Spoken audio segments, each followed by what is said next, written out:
Good evening, and welcome to the Sleepy Geographer. Tonight, we're setting out on a calm journey into the story of the wind, that invisible traveller that brushes your cheek, bends the trees, and carries whispers across land and sea. Wherever you are in the world, I'd love to know where you're listening from. It's always fascinating to see how far the wind and these videos can reach. If you're new here, a gentle like and subscribe would be greatly appreciated, and to those already subscribed, thank you for continuing to be part of this quiet adventure. I hope this video doesn't turn out to be so interesting that it keeps you awake, but if it does, at least you'll drift off with a little extra knowledge floating around in your mind. After all, the wind never sleeps, but you should. So what really sets the air in motion, and how does something so invisible manage to shape oceans, mountains, and even entire civilizations? The wind may seem like one of the simplest forces of nature, but its story is vast. At its heart, wind is simply air in motion, but that motion is driven by powerful, far-reaching patterns. Warmth from the sun, the turning of the earth, and the shifting balance of high and low pressure come together to create the constant breath of our planet. In this video, we'll wander through that story slowly, beginning with the basic science of air movement, and drifting into the many ways humans have understood, used, and been humbled by the wind. Across cultures and centuries, people have turned to myths, gods, and poetry to explain the unseen. Later, science revealed the grand circulation of the atmosphere, great belts of moving air wrapping around the earth, guiding ships, feeding crops, and sometimes unleashing storms.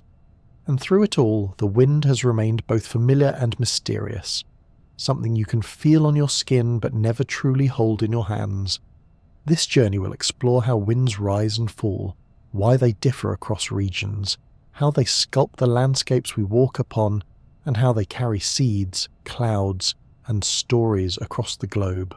From the steady trade winds that once carried explorers over uncharted seas, to the whispering breezes that move pollen between wildflowers, each current of air has a tale to tell.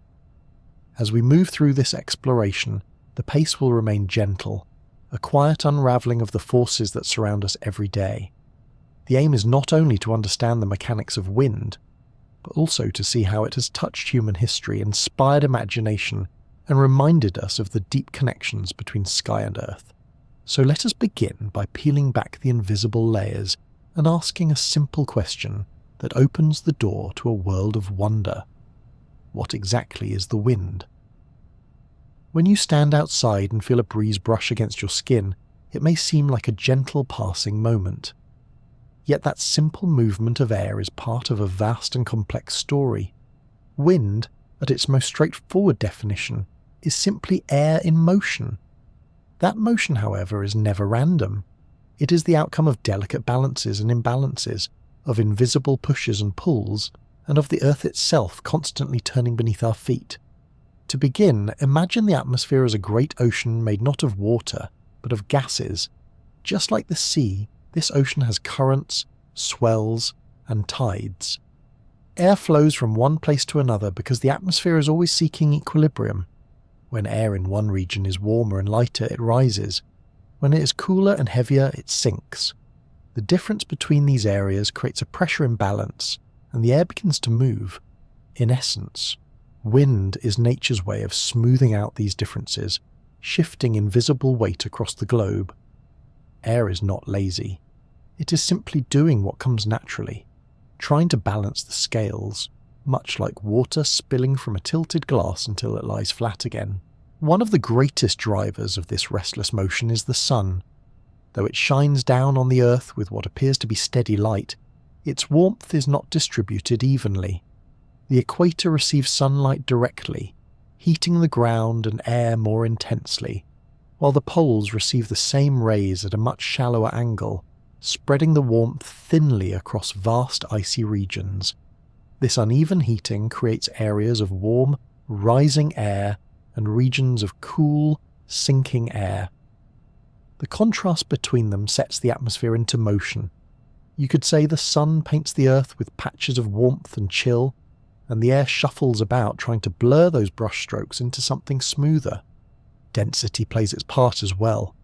Warm air molecules move faster, spread out and become lighter. Cool air molecules slow down, huddle together and become heavier. Because of this, warm air tends to lift upward, while cool air slides down to fill the space left behind. If you have ever opened a window on a hot summer night and felt the rush of cool evening air sweeping inside, you have experienced this process firsthand. The cooler, denser air outside is eager to slip in and replace the lighter air within the room. This same principle applies on scales so vast they cover entire continents. Of course, if the Earth were still, the air might move in relatively straightforward ways, directly from high pressure to low pressure, from the cool poles to the warm equator. But our planet never stands still. It spins, completing one full rotation every 24 hours. This rotation twists the path of moving air, a phenomenon known as the Coriolis effect. Instead of travelling in a straight line, the wind curves. In the northern hemisphere it bends to the right, and in the southern hemisphere it turns to the left. It is a subtle force, almost mischievous in its quiet deflection, but it is responsible for the grand swirl of weather patterns, the spiralling of hurricanes, and the winding ribbons of air that flow high above us. Even at smaller scales, the interplay of temperature, pressure, and rotation creates remarkable diversity in wind. In valleys, cool air drains downward at night like invisible rivers. Along coasts, the contrast between warm land and cooler sea sets up daily cycles of breezes that switch direction with the setting and rising of the sun. These local movements are no less a part of the story than the sweeping jet streams aloft. They are simply the wind playing on smaller stages. Think of it this way. The atmosphere is in constant negotiation. High-pressure regions, with their abundance of air molecules, are a little overcrowded. Low-pressure regions, with fewer molecules, are a little empty. The wind is the messenger between the two, carrying air from the crowded room to the emptier one. It never ceases because the balance is never perfect. The sun continues to heat some areas more than others. The ground absorbs and releases heat unevenly. Oceans shift their temperatures and currents, and the earth keeps spinning beneath it all. Though the physics may sound complex, the result is something you already know intimately. A summer breeze cooling your forehead, the sharp rush of air before a storm, the howling gusts that rattle windows in winter. These are all different voices of the same phenomenon, air responding to invisible differences in energy and pressure. It is worth pausing to appreciate how deeply the wind touches life. Without air in motion, clouds would stall and rains would never fall where they are needed. Seeds would remain scattered only around their parent plants, never drifting to colonize new ground. Ships, both ancient and modern, would lose one of their most vital allies. Even the very air you breathe is refreshed and circulated by the continual stirring of winds across the globe. There is also a certain beauty in how the wind manages to remain unseen while revealing its presence everywhere. You cannot grasp a breeze in your hand or hold it in a jar, yet you can watch trees bow before it, hear the hush of grass leaning together, or see dust lift and dance in sunlit air. Its invisibility is part of its wonder. It is both nothing and something at once, a force that can only be known by what it touches. To understand wind, then, is to recognize it as both simple and profound. On the one hand, it is just air moving from areas of high pressure to areas of low pressure, pushed along by differences in temperature, nudged sideways by the rotation of the Earth. On the other, it is a restless breath that ties together oceans, mountains, deserts, and skies, a constant rhythm that carries whispers from one corner of the globe to another. The next time you step outside and feel that first cool brush of air against your cheek, remember that it is not an accident. It is the product of sunlight, molecules, pressure, and a spinning planet, all working together to keep the atmosphere alive with motion. Wind is the Earth's quiet way of breathing, and every breeze you feel is part of that endless breath. Long before barometers and satellites, People looked up at the restless sky and felt the air pressing against their faces, shifting their sails and carrying clouds across the horizon. They had no scientific models to explain it, yet they knew instinctively that the wind was powerful, mysterious, and essential. To make sense of it, they told stories. Across cultures, the invisible air was given shape, character, and voice. The wind became gods, spirits, or messengers, each with their own moods and intentions. In ancient Greece, the winds were not abstract forces but divine beings with names and personalities. They were the anemoi, four-directional gods each responsible for a different breeze. Boreas, the north wind, was fierce and cold, sweeping down from Thrace and bringing with him the chill of winter. He was often imagined as a bearded man with wild hair, his breath capable of freezing rivers and covering the land in snow. Sailors both feared and respected Boreas, for while his strength could be destructive, his steady blasts could also propel ships swiftly across the sea. From the west came Zephyrus, the gentlest of the winds. Unlike Boreas, Zephyrus was soft, warm, and associated with springtime. Poets often wrote of him as the harbinger of blooming flowers, the lover of nymphs and the bringer of fertility to the land. His breezes were not feared but welcomed, carrying the sweet scents of fields and orchards. Then there was Notus, the south wind, linked with late summer and autumn storms. Farmers dreaded him because he brought heavy rain that could flatten crops and spoil harvests. Finally, Eurus blew from the east, a more unpredictable and less well-defined wind, sometimes blamed for ill luck or strange weather. Together these four deities made the winds understandable, each with their own direction, their own temperament, and their own role in the cycle of the year. Greek art often showed the anemoi with wings on their backs or robes billowing around them as if they themselves were made of air. Shrines were dedicated to them, and sailors prayed to whichever wind they most needed for their voyage. Even in mythology, the winds were not easily controlled. According to one story, the god Aeolus, ruler of the winds, kept them all imprisoned in a great bag. When Odysseus visited him during his long journey home, Aeolus gifted him this bag, tied tightly so the winds would not escape. But curiosity got the better of Odysseus's crew, and when they opened it, the unleashed gales blew the ship far off course. It is a tale that reveals both the allure and the danger of trying to master what cannot truly be tamed. Similar imaginings arose far from the Mediterranean. In China, the idea of wind was tied deeply to philosophy and medicine. The character Feng meant wind, but it also carried the sense of change, movement, and unseen influence. Wind was considered one of the vital forces in the natural world, capable of carrying qi, the life energy that permeates all things. To the ancient Chinese mind, a gust of air was not just a meteorological event. It was a current of energy that could influence health, balance, and harmony. In traditional medicine, wind was often blamed for sudden illnesses like colds or fevers, as though invisible breezes carried disturbances into the body. Wind in Chinese thought was also central to feng shui, the art of harmonizing human spaces with the natural environment. Literally translated as wind and water, feng shui recognized that air, moving freely through the landscape, shaped fortune and well-being. Hills, rivers and buildings could channel or block these flows, and so homes and graves were oriented with care. Wind was not just a natural force, it was a carrier of destiny. In India, the monsoon winds were revered with almost religious significance. For farmers on the subcontinent, the summer monsoon brought rains that could mean the difference between abundance and famine. Entire communities waited anxiously for the first clouds to gather, offering prayers to deities linked with rain and wind. Vayu, the Hindu god of wind, was often depicted as riding a chariot pulled by antelopes, a swift and unpredictable figure who both nourished life and tested human endurance.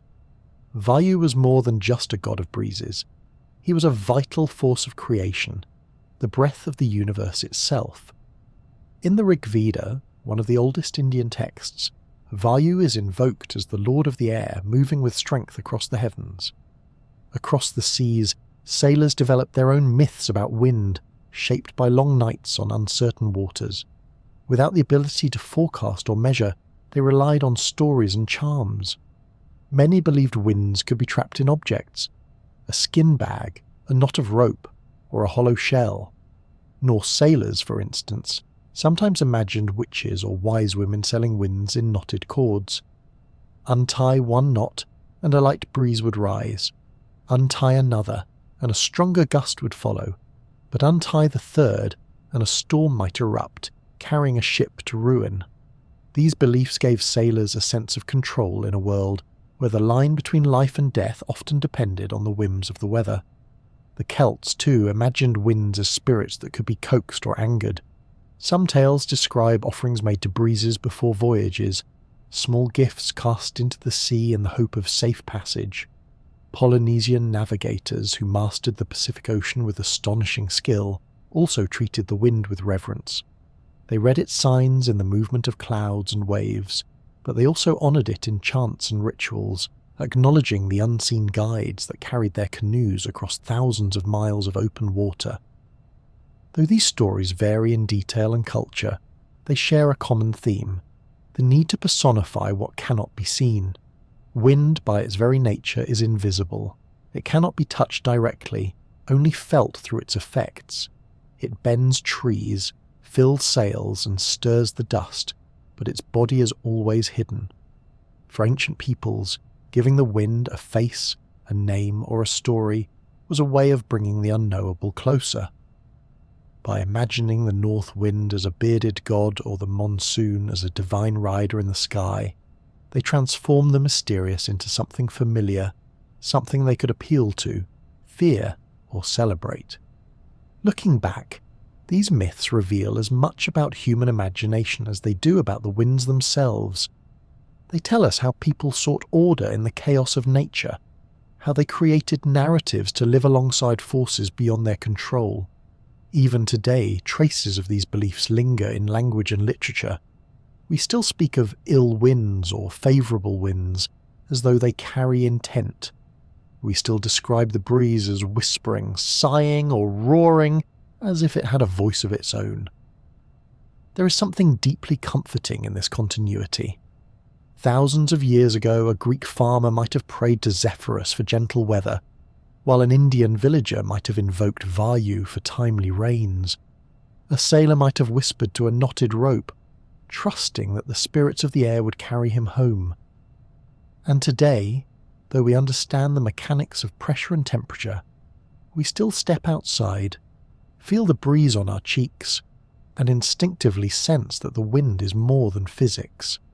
It is a reminder of the unseen forces that surround us, connect us, and carry us through the world. The wind is never truly random, though it may feel that way when you watch the leaves twitch in a garden or the curtains shift quietly by a window. Beneath these small local moments lies a vast planetary engine, one that is powered by sunlight and shaped by the very geometry of the Earth. To understand this system, it helps to picture the atmosphere not as still air above us, but as a restless ocean, stirred by warmth, cooled by cold, and forever trying to balance itself.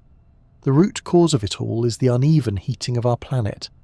The sun shines almost equally in every direction, but the Earth, being a sphere, does not receive that energy evenly.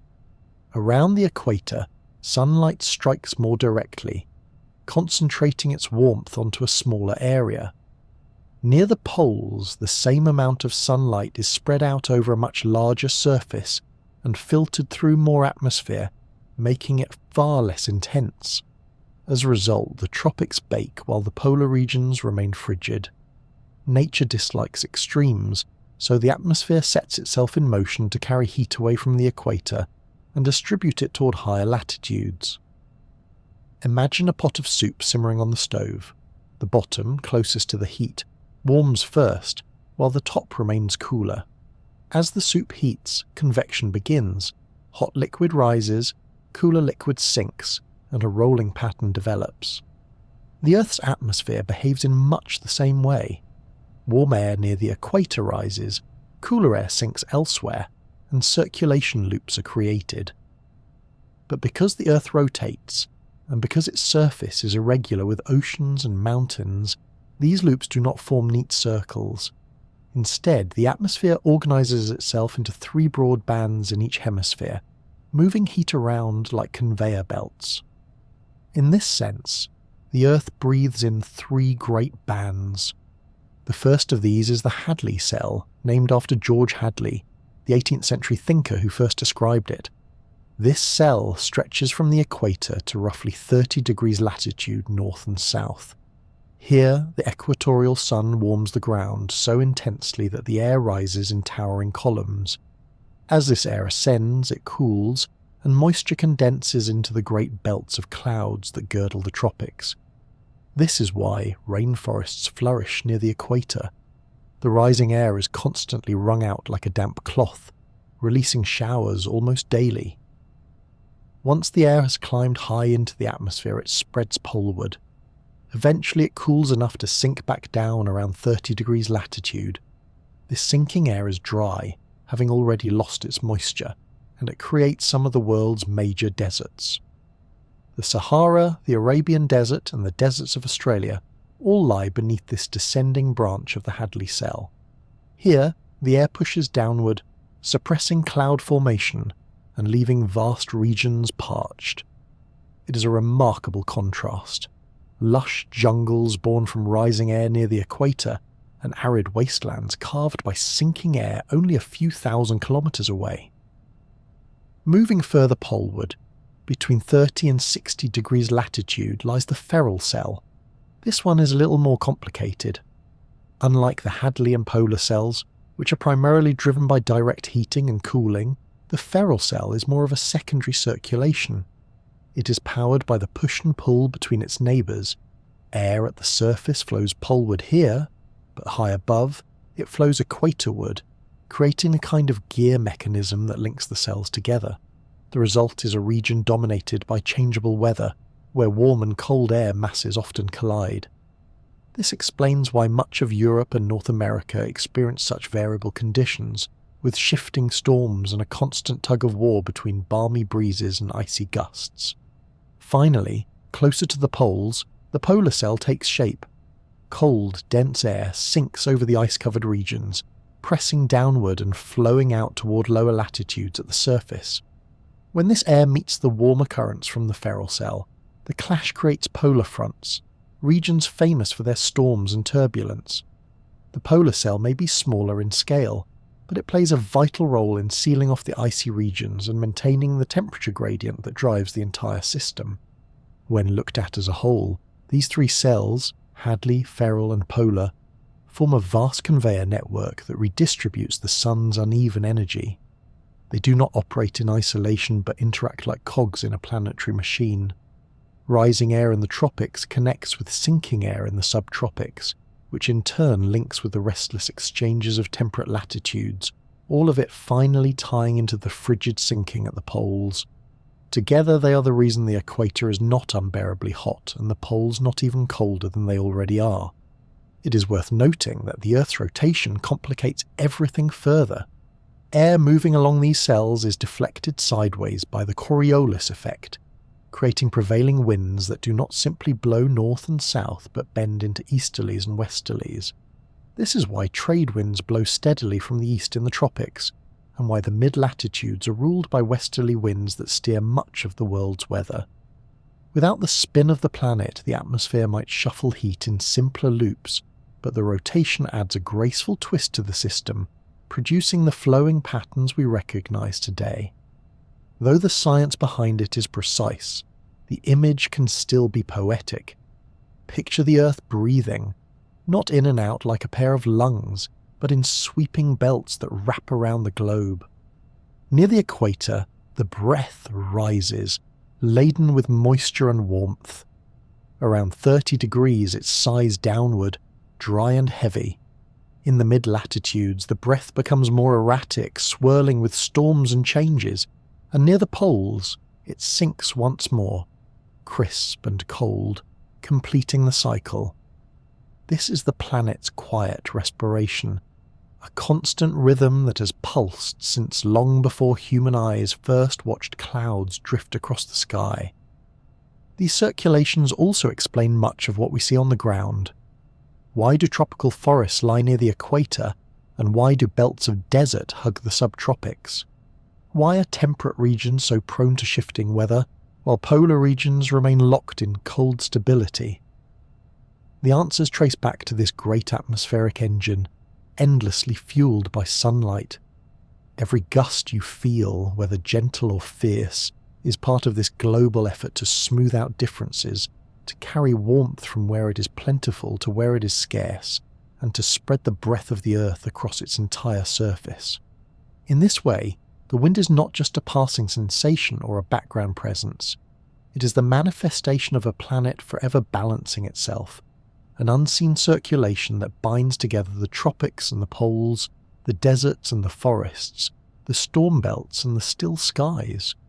To stand in the breeze is to feel the touch of this engine at work, the pulse of the atmosphere and the unending breath of the earth in three great bands. Far out on the open sea, before compasses were common, and long before satellites or weather charts, sailors noticed something remarkable. If they ventured into certain latitudes, the winds behaved not with chaos, but with consistency.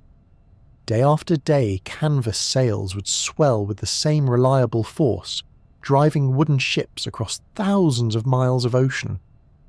These were the trade winds, steady easterly breezes that became the invisible highways of the early modern world. Their discovery and use reshaped navigation, altered the fate of nations, and connected distant corners of the globe for the first time in human history. The trade winds form as a natural byproduct of the great atmospheric circulation. Between the equator and about 30 degrees latitude north and south, the Hadley cells rule.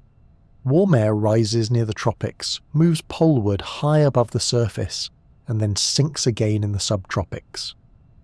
As that sinking air returns toward the equator along the surface, the Earth's rotation nudges it sideways. In the northern hemisphere, this deflection is to the right, creating winds that blow steadily from the northeast. In the southern hemisphere, the deflection is to the left, giving winds that blow from the southeast. To a sailor in the 15th century, these would have been precious gifts, invisible hands that pushed their ships westward toward lands unknown. The very name trade winds hints at their importance. The word trade in this older sense meant track or course, referring to their regularity. Over time, the meaning merged with commerce itself because these winds became the lifeblood of international trade. Imagine being a navigator in the age of exploration. Setting out from Europe, you could trust that once you reached the right latitude, the winds would carry you with dependable speed across the Atlantic. Christopher Columbus relied on them in 1492, his ships catching the northeast trades that blew his flotilla toward the Caribbean. Without this steady propulsion, such a daring voyage would have been almost impossible. Later explorers, merchants and colonists all learned the pattern. Leaving Lisbon or Seville, a captain would sail south along the coast of Africa until he reached the band of northeast trades, then veer westward. The voyage back required a clever trick. Instead of trying to fight against the trades head-on, navigators discovered they could arc northward into the westerlies of the mid-latitudes, which blew from the opposite direction. This roundabout route became known as the Volta do Mar, or the Turn of the Sea, and it allowed ships to return home with greater ease. In time, these wind-driven paths became so well established that they formed the skeleton of global navigation. The predictability of the trades did more than help explorers. They enabled the creation of transoceanic empires. Spanish galleons loaded with silver from the Americas relied on them to reach Manila, where precious metals were exchanged for Asian goods like silk and spices. Portuguese caravels depended on the same winds to cross and recross the Atlantic, as they built trade networks along the coast of Africa and beyond. The Dutch East India Company charted routes through the Indian Ocean that leaned heavily on the trades. These currents of air quite literally carried the flow of wealth and power around the world. But with this convenience came darker consequences. The same winds that sped along exploration also underpinned the transatlantic slave trade. Ships departing from Europe would follow the trade southwest, stopping along the African coast to load captives. The same currents would then carry them westward across the Atlantic on the infamous Middle Passage. Millions of people were forced onto these voyages, their lives uprooted by the steady breezes that European merchants had come to rely on. The trade winds, indifferent and unchanging, became unwitting accomplices in one of the most tragic systems of forced migration in history. For sailors themselves, the trades were both a comfort and a challenge. Their consistency allowed voyages to be planned with remarkable precision for the time. A captain could predict roughly how long it would take to cross the Atlantic or the Pacific, depending on the season. Yet too much predictability could also be frustrating. If a ship strayed just outside the bands of these winds, it might be stranded in the calms, those dreaded regions where the sails hung limp and progress stalled. The very reliability of the trades made their absence feel all the more dire, as if the ocean had simply stopped breathing. Descriptions from early voyagers often carry a mix of gratitude and awe. To be days into a crossing, far from land, yet still feel the same steady push of wind was a reassurance that the world itself had patterns one could trust. The sound of taut rigging, the groan of wood under pressure, the endless hiss of waves parting under a ship's bow, all of it owed to the invisible stream of air sweeping across the sea. Some sailors even spoke of the trades with reverence, as though they were companions rather than forces of nature. The influence of the trade winds reached beyond navigation and commerce into the realm of culture. The spread of crops, ideas, and even languages followed these routes. Maize, potatoes, and tomatoes travelled from the Americas to Europe and Asia, forever altering diets. Horses and wheat journeyed in the opposite direction. Music, stories, and traditions crossed oceans along the same currents of air. The wind did not just move ships, it carried the seeds of cultural transformation, mixing distant worlds together in ways that still shape societies today. The predictability of these winds also appealed to the poets and thinkers of the time. They represented order amid uncertainty, a constant in a world filled with storms and shipwrecks. While tempests and hurricanes could batter fleets and scatter armadas, the trade winds were faithful, a reminder that the natural world had rhythms that could be learned and relied upon. It is no exaggeration to say that these breezes stitched together the early threads of globalization. Even today, though steam and diesel have long since replaced sails, the trades remain a vital part of our planet's system. They influence ocean currents, driving the great gyres that circulate water across the globe. They help steer storms and determine weather patterns for entire continents.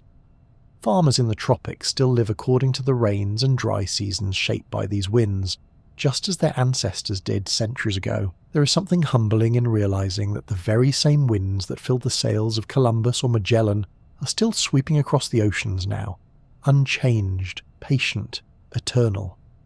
They whisper through the rigging of modern yachts just as they did through the hemp ropes of wooden caravels. They are steady companions, indifferent to human ambition, yet deeply entwined with the rise and fall of civilizations. The trade winds remind us that behind every great human endeavour lies a partnership with nature.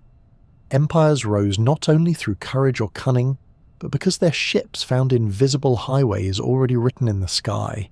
The steady breath of the earth carried people, goods, and ideas across distances that might otherwise have remained unbridgeable. To this day, when we speak of global connection, we're speaking in part of the legacy of winds that never tire, winds that for centuries have carried the world's stories across the sea. Every year, as summer approaches in South Asia, a quiet anticipation builds.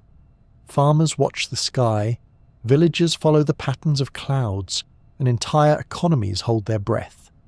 Then, with sudden drama, the air itself shifts. Moisture-laden winds sweep in from the ocean, and the land that has been parched and waiting bursts into green.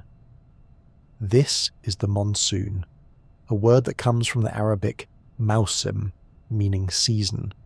It is not simply a storm or a spell of rain. It is a great atmospheric rhythm, a pulse of the earth that has defined life across the Indian subcontinent for thousands of years. To understand the monsoon, it helps to begin with sunlight. During summer, the land of India and surrounding regions heat up far more quickly than the vast Indian Ocean beside them. Hot air rises over the baking plains, creating an immense low-pressure system. Meanwhile, the ocean remains relatively cooler, its air heavier and more stable. Nature does not tolerate imbalance for long. Air begins to flow from high to low pressure, from sea to land, carrying with it staggering amounts of moisture evaporated from warm tropical waters. This migration of air is the southwest monsoon, and when it arrives, the skies open. The reversal is seasonal. In winter, the land cools more rapidly than the sea, and the pressure difference flips.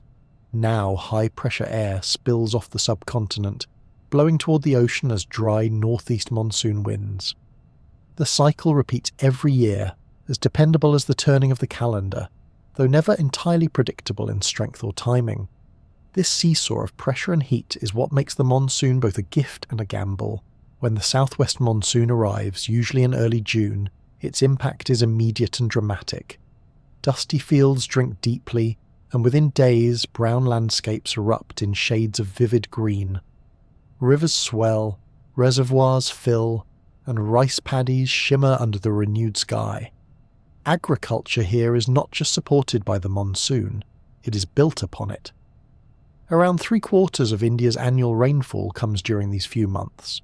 Without it, harvests would wither and millions could face hunger. With it, fields flourish, markets thrive, and celebrations spread through towns and villages. Yet the monsoon is no gentle benefactor. Too much rain can be as devastating as too little. Floods routinely sweep through low-lying regions, washing away homes and crops. Landslides can bury mountain villages, while swollen rivers cut off entire communities.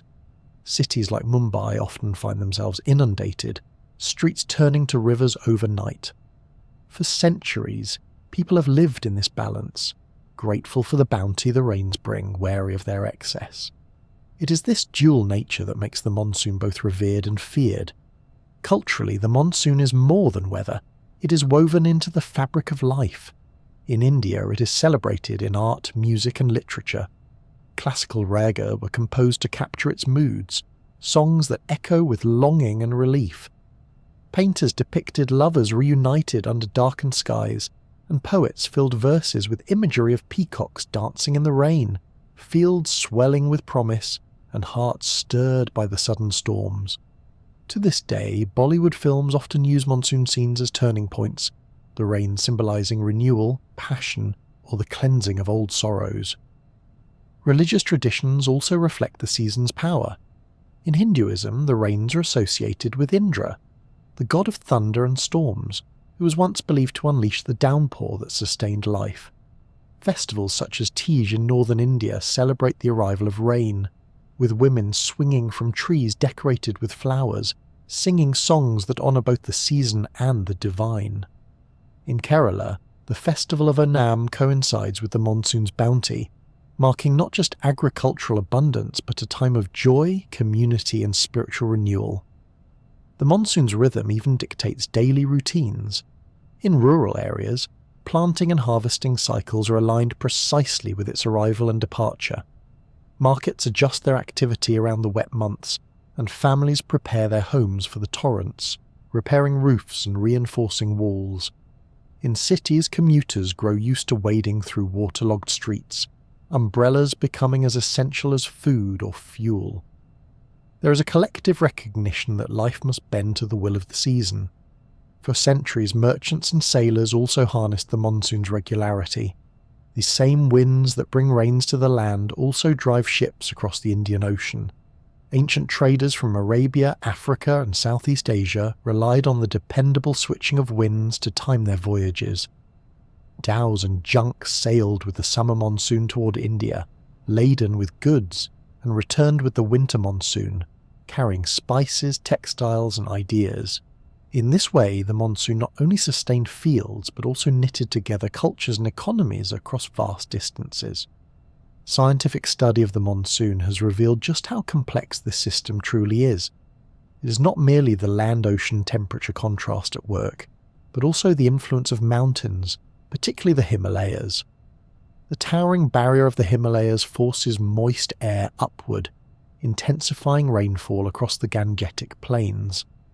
At the same time, the Tibetan Plateau acts as a massive heat source in summer, enhancing the low-pressure system that draws in the monsoon winds. Add to this the shifting temperatures of the Indian Ocean itself, phenomena like El Niño and La Niña, and the system becomes a grand puzzle of interconnected forces.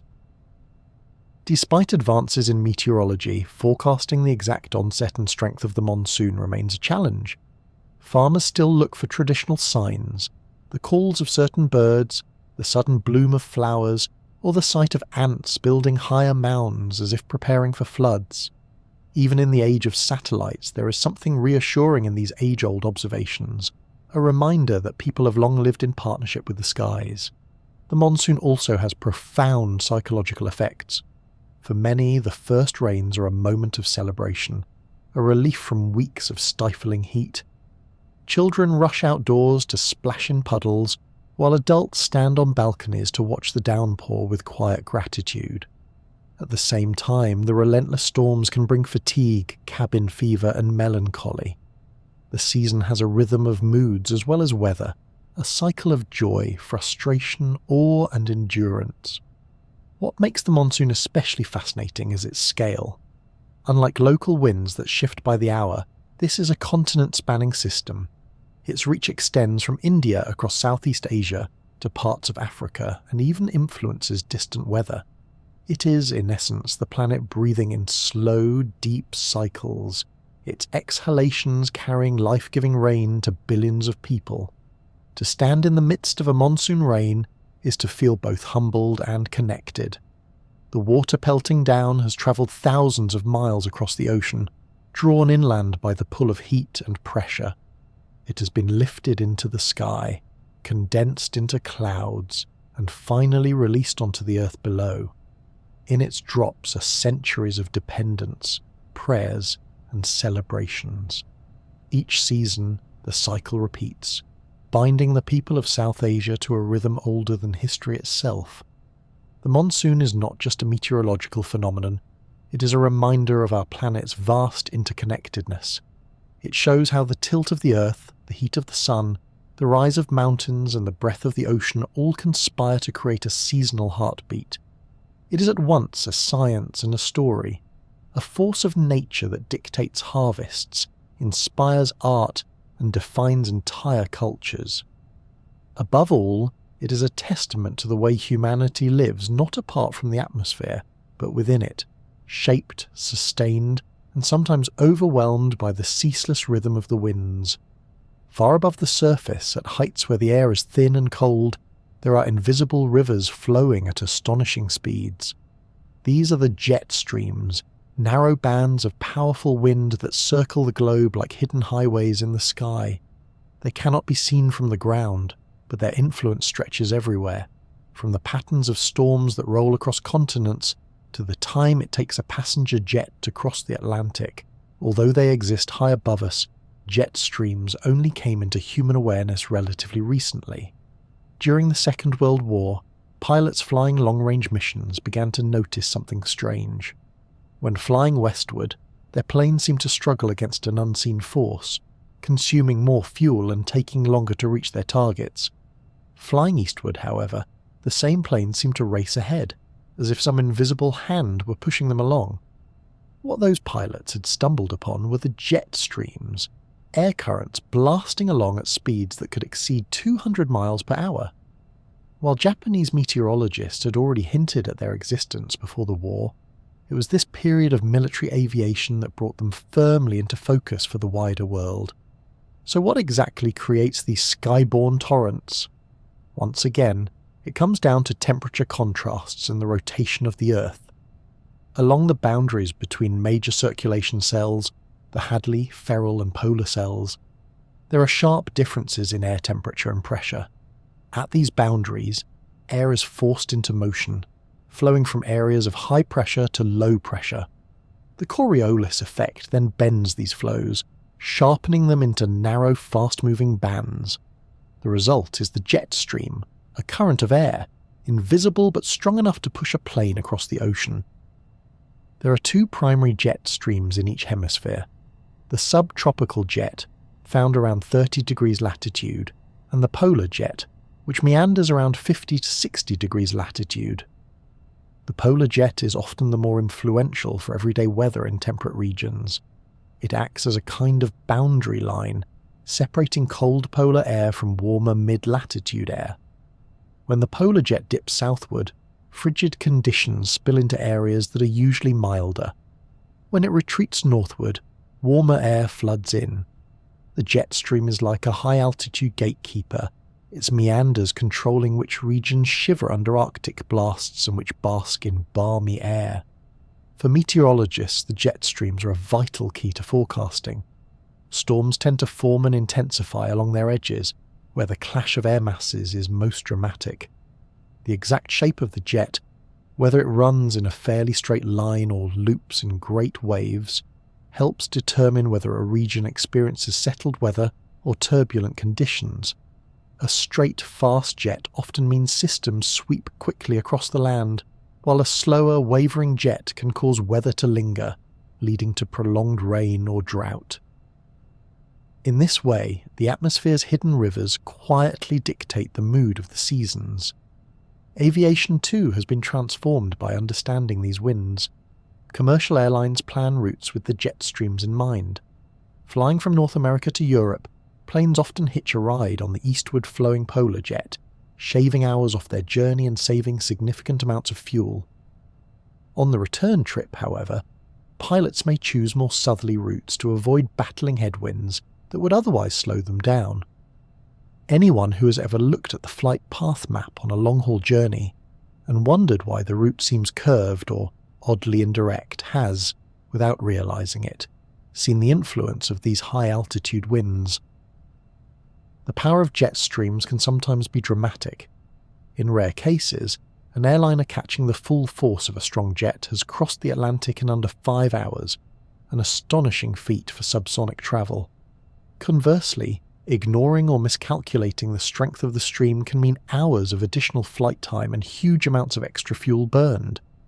The air itself becomes both obstacle and ally, a reminder that even in the age of modern engineering, human travel still bends to the will of the atmosphere. Jet streams are not static. They shift with the seasons and respond to broader climatic changes. In winter, when the temperature difference between equator and pole is greatest, the streams intensify. In summer, when the gradient is weaker, they slacken and meander more. This seasonal breathing influences monsoons, storm tracks, and rainfall across the globe. More recently, scientists have raised concerns that warming in the Arctic is disrupting the usual patterns, causing the polar jet to become wavier and more erratic. Such changes may be linked to unusual weather events, from extended cold snaps to prolonged heat waves. There's also a subtle elegance in how these streams interact with the world below. They steer hurricanes, guide atmospheric rivers of moisture, and even help spread volcanic ash or wildfire smoke across continents. Though unseen to the naked eye, their paths can be traced indirectly in the shifting of clouds, the sweeping arcs of cirrus marking their course across the upper troposphere. To look up at a feathered sky is, in a sense, to glimpse the brushstrokes of these aerial currents. The analogy of a river is especially apt. Like water channels carved into the earth, jet streams meander, split, merge, and eddy. They speed up and slow down depending on the terrain they cross, in this case the thermal terrain of the atmosphere. And just as rivers shape the land, so too do these winds shape the weather. They are not uniform highways, but living, shifting flows, their character changing from day to day, season to season. In cultural imagination, wind has always been a companion at ground level. The breeze in the fields, the gust at sea. The discovery of the jet streams expanded this relationship into the stratosphere. Suddenly the sky was not empty but alive with surging torrents, hidden lanes of motion that had been shaping history long before anyone realized they were there. Farmers, sailors, and aviators alike have all depended on the atmosphere, but the jet stream showed just how layered and intricate its workings truly are. Perhaps what is most fascinating is that despite their immense power, jet streams remain completely intangible. You could be flying at 35,000 feet, staring out of a window, and never know you are riding inside one of these atmospheric rivers. Yet they are there, unseen companions guiding your journey, sculpting the clouds and orchestrating the weather far below. To step off a plane after crossing an ocean in record time is, in its own way, to shake hands with a force of nature that has been flowing above our heads for millennia. In the end, the jet streams remind us that the atmosphere is not still air, but a layered, dynamic system filled with rhythms both gentle and fierce. They are the great expressways of the sky, fast and unseen, forever circling the globe. And though invisible, their presence is felt every day, in the shape of the weather, the timing of a harvest, or the early arrival of a flight. Like hidden rivers, they are always there, flowing ceaselessly across the heights, carrying with them the breath of the planet on its endless journey around the sun. Stand on a shoreline on a hot summer afternoon, and you might notice a subtle shift. The heat rising from the sand begins to ease, the air cools slightly, and a gentle breeze drifts in from the sea. It feels like a gift, a soft sigh of relief after the sun's relentless blaze. This is the sea breeze, one of the most familiar and comforting local winds on Earth. Unlike the vast jet streams or the mighty monsoons, it is small in scale but immediate in impact, shaping daily life in coastal regions with its reliable rhythm. The mechanism is elegantly simple, though it unfolds with a touch of poetry. Land and water absorb heat at different rates.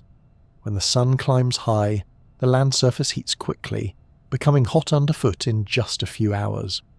The ocean, with its depth and fluid motion, warms much more slowly.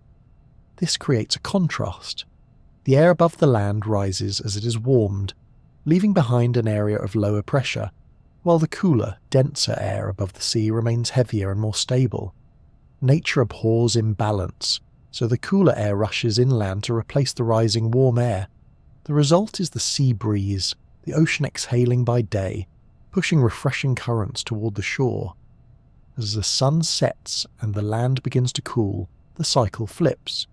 Land releases its heat faster than the sea, so now the air above the land grows cooler and denser than the air above the water. By night, the flow reverses, and air begins to drift gently out to sea. These are land breezes, quieter than their daytime counterparts, like a whisper in response to the ocean's earlier breath. The cycle repeats each day, a conversation between sea and shore. The ocean exhales by day, the land whispers back by night. For people living in hot climates, sea breezes are more than a pleasant feature. They are essential. In tropical and subtropical cities, where summer temperatures can be stifling, these winds are natural air conditioners. In places like Mumbai, Miami, or coastal Australia, the relief from a sea breeze can make the difference between oppressive heat and bearable comfort. Before the age of electric fans and air conditioning, life along coastlines often depended on the cooling that arrived with the afternoon breeze. Whole communities timed their routines around it. Doors and windows would be thrown open at the right hour, work slowed, and children played outside when the breeze carried its promise of respite. Sailors and fishermen have long relied on these winds as well. In regions such as the Mediterranean, daily patterns of sea and land breezes once set the rhythm of coastal trade. Small boats with simple rigs could move dependably, gliding into ports in the morning under land breezes and returning in the afternoon with the help of the sea breeze. Even today, traditional fishing villages in parts of Asia and Africa still plan their journeys around these local winds. The impact extends beyond human comfort and commerce. Sea breezes also play a key role in shaping local weather. As cool marine air moves inland, It can lift warm, moist air ahead of it, forming clouds and even triggering thunderstorms later in the day. In places like Florida, the convergence of multiple sea breezes from different coasts creates spectacular afternoon downpours. Farmers and gardeners often count on these patterns, knowing that the daily winds bring not only relief but also much needed rainfall. The scale of a sea breeze is relatively modest, usually extending only a few dozen kilometres inland. Yet within that band, its presence is unmistakable.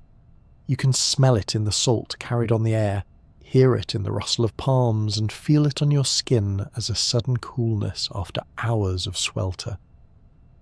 Unlike global winds that are invisible to everyday experience, sea breezes are directly felt by those who live near coasts, part of the intimate daily connection between land, sea, and sky. The sensory experience is often described with affection. Writers throughout history have praised the restorative power of ocean breezes.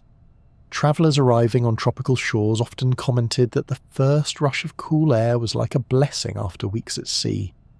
In poetry, the sea breeze is a metaphor for renewal and clarity, an invisible hand brushing away fatigue or melancholy. Even in casual conversation, to catch a breeze carries the sense of ease and comfort that these winds so naturally provide. Science has, of course, given us precise ways to understand the process. Meteorologists describe the pressure gradients, the thermals, and the circulation patterns in detail. Yet there remains something charming in how the phenomenon matches human intuition. Even without formal knowledge, people have always recognized the relationship between heat, water, and wind. Ancient coastal communities knew when to expect the afternoon breeze, adjusting their lives to its timing. Fishermen and farmers may not have spoken of pressure differentials, but they knew, as surely as any scientist, that the ocean would breathe in their favour as the day grew hot. There are naturally variations on the theme. In some regions, sea breezes can be strong enough to disrupt air traffic, creating crosswinds on coastal runways. In others, their arrival is gentle, barely more than a whisper. On certain days, when the temperature difference between land and sea is especially pronounced, the breeze can be brisk, carrying inland the full scent of salt spray and foam. On other days, when the contrast is weaker, the winds might falter, leaving the coast sweltering in still air. Climate plays a role too. On tropical islands, the cycle is pronounced, with strong daily shifts that shape the entire ecosystem.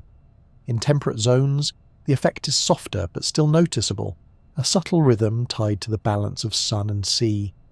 Even inland lakes can create miniature versions of the same process. A warm afternoon beside a large freshwater lake often brings the same sensation. A cool gust sweeping in, born of nothing more mysterious than the different rates at which water and land absorb heat. For all their simplicity, these breezes remind us of the elegance of natural systems. They show how small differences, a few degrees of temperature, a slight imbalance in pressure, can set air into motion, creating cycles that influence human lives, ecosystems, and weather patterns. They also illustrate how interconnected the elements are. The sun warms the land, the sea resists that warmth, the air responds, and in the middle of it all, people feel the change on their skin. To walk along a beach during the shift from day to night is to witness this system in action. As the sun dips below the horizon, the once steady breeze softens, then quiets. A subtle stillness settles in before the reversal begins, and the land starts to exhale its cooler air back toward the sea. The waves continue their timeless rhythm, but the air has changed sides, as though the shore and the ocean were trading breath in the twilight. These daily cycles may not command the grandeur of global winds, but they carry their own kind of intimacy. They are the winds you notice without instruments, the ones you wait for in the heat of summer, the ones that shape the feel of coastal evenings. The ocean exhales by day, the land whispers back by night, and in that exchange lies a timeless dialogue, a quiet conversation that has been ongoing for as long as land has met sea. High in the mountains, the air seems to have a life of its own. Valleys breathe, slopes exhale, and invisible rivers of air slide down or climb up depending on the time of day. These are the mountain winds, a family of local breezes that shape the daily rhythm of life in highland regions. Though often subtle, they can transform climates, influence harvests, and even alter the moods of the people who live beneath them. At the heart of these winds are simple temperature differences. During the day, the sun heats mountain slopes more quickly than the valleys below. Warm air is lighter, and it begins to rise along the slopes, creating gentle upslope flows known as anabatic winds. By night, the reverse occurs. The thin mountain air loses heat rapidly, cooling faster than the valley floor. Cold, dense air slides downhill under the pull of gravity, forming katabatic winds. Together, these daily cycles make mountains and valleys seem alive, breathing in and out with the rhythm of the sun. Anabatic winds, rising up the slopes in daylight, bring with them warmth and moisture. For farmers, these breezes can be a blessing, carrying heat and humidity to fields planted on terraced hillsides. In alpine valleys, they often generate afternoon clouds or storms, the rising air condensing into billowing formations that spill over peaks. Hikers and shepherds know the pattern well, setting out early in the morning to avoid the inevitable afternoon downpour. These upslope breezes are part of why mountainous regions can experience rapid weather changes, clear skies in the morning giving way to sudden showers by mid-afternoon. Katabatic winds, by contrast, are nighttime phenomena. As the sun sets, slopes radiate their heat into the thin mountain air, cooling quickly. The chilled, heavy air then begins its steady descent into valleys. These flows can be light and barely noticeable, or in some regions they become dramatic gusts that howl down canyons. They can pool cold air in the valley bottoms, creating frost pockets that damage crops even when surrounding slopes remain untouched. Farmers in alpine regions have long learned to plant sensitive crops higher up the slopes, leaving the valley floor for hardier varieties that can endure the chill. Some katabatic winds are so persistent and powerful that they have earned their own names. One of the most famous is the Mistral of southern France. This wind rushes down the Rhone Valley, often reaching gale force. Born from high-pressure systems over continental Europe and low-pressure systems over the Mediterranean, the Mistral funnels through the narrow valley like air through a wind tunnel. It can strip the sky of clouds, leaving behind brilliant blue days and crystal-clear views. While picturesque, it also has a reputation for its ferocity. Farmers brace their vines against its force, and locals claim it affects mood, stirring irritability and unease when it blows for days on end. Yet paradoxically, it is also credited with producing the bright skies and dry conditions that make Provence's wines and olives so renowned. The Mistral is both nuisance and benefactor, feared and cherished at once. Across the Atlantic, another famous mountain wind has an entirely different personality. The Chinook, or snow eater, blows down the eastern slopes of the Rocky Mountains in Canada and the United States. These winds are warm, dry and sudden. In the middle of winter, a Chinook can cause temperatures to rise by 20 degrees Celsius in a matter of hours. Snowbanks vanish almost overnight, and frozen rivers loosen their grip. For settlers on the prairies, a Chinook was a miracle, turning harsh cold into brief spells of spring-like weather. Livestock survived better when these winds arrived, and communities learned to welcome them with open arms. The word Chinook itself comes from the indigenous people of the Pacific Northwest, who were familiar with these striking winds long before European settlers named them. There are other regional examples too. In the Alps, the Föhn wind descends with warm, dry gusts that clear the skies and sharpen distant views, while in Greenland and Antarctica, immense katabatic winds sweep off the ice sheets, some of the strongest and coldest surface winds on the planet. Each has its own character, shaped by geography and climate, yet all belong to the same family of mountain winds, born of the simple dance between warm and cool air. The effects of these winds are not limited to weather and crops, they also touch human psychology. Warm downslope winds like the Chinook or the Föhn have been linked in some studies to changes in mood, headaches, or restlessness. In Switzerland, the Foehn even carries cultural baggage, sometimes blamed for irritability or crime. In France, the Mistral has been accused of fraying tempers, leading to sayings about how its persistence can drive people to distraction. While science has yet to fully confirm such claims, the perception itself speaks volumes about how deeply people feel the influence of these winds. They are not just background conditions, but actors in daily life, capable of shaping how communities view their environment and even themselves. On the agricultural side, mountain winds can be both ally and adversary. Upslope breezes help ventilate vineyards, reducing humidity and the risk of fungal diseases. In valleys, katabatic winds can bring damaging frost, yet they also clear air pollution and maintain distinctive microclimates that make certain crops thrive. Wine regions in Europe, for example, often owe part of their character to local winds that moderate temperature and shape flavour. Farmers may curse the chill of descending air one season, then praise it the next when it produces a vintage of exceptional quality. The sensory experience of mountain winds is unforgettable. Anabatic breezes carry the scent of wildflowers upward, mixing with pine resin and the distant tang of snow. Katabatic gusts bring sharp, biting cold, as though the mountains themselves were exhaling a wintry breath. In Provence, the Mistral rattles shutters and sweeps laundry from lines, while on the Canadian plains, the Chinook announces itself with an arch of clouds and the sudden drip of melting ice. These winds give each region a personality, a signature written not in stone or water, but in moving air. What makes mountain and valley winds so captivating is their blend of predictability and surprise. The daily cycle of upslope by day and downslope by night is steady and reassuring, a kind of atmospheric heartbeat. Yet within this pattern, each wind can behave differently depending on the terrain, the season, and the broader weather systems at play. One evening may bring a gentle trickle of cool air, the next a roaring torrent that keeps villagers awake. This unpredictability keeps people attuned to their surroundings, fostering a closeness with the land that is easy to overlook in flatter, less dynamic landscapes. Ultimately, mountain winds reveal how the Earth's smallest atmospheric patterns can loom large in human experience. They shape harvests, influence architecture, and weave themselves into folklore and daily conversation.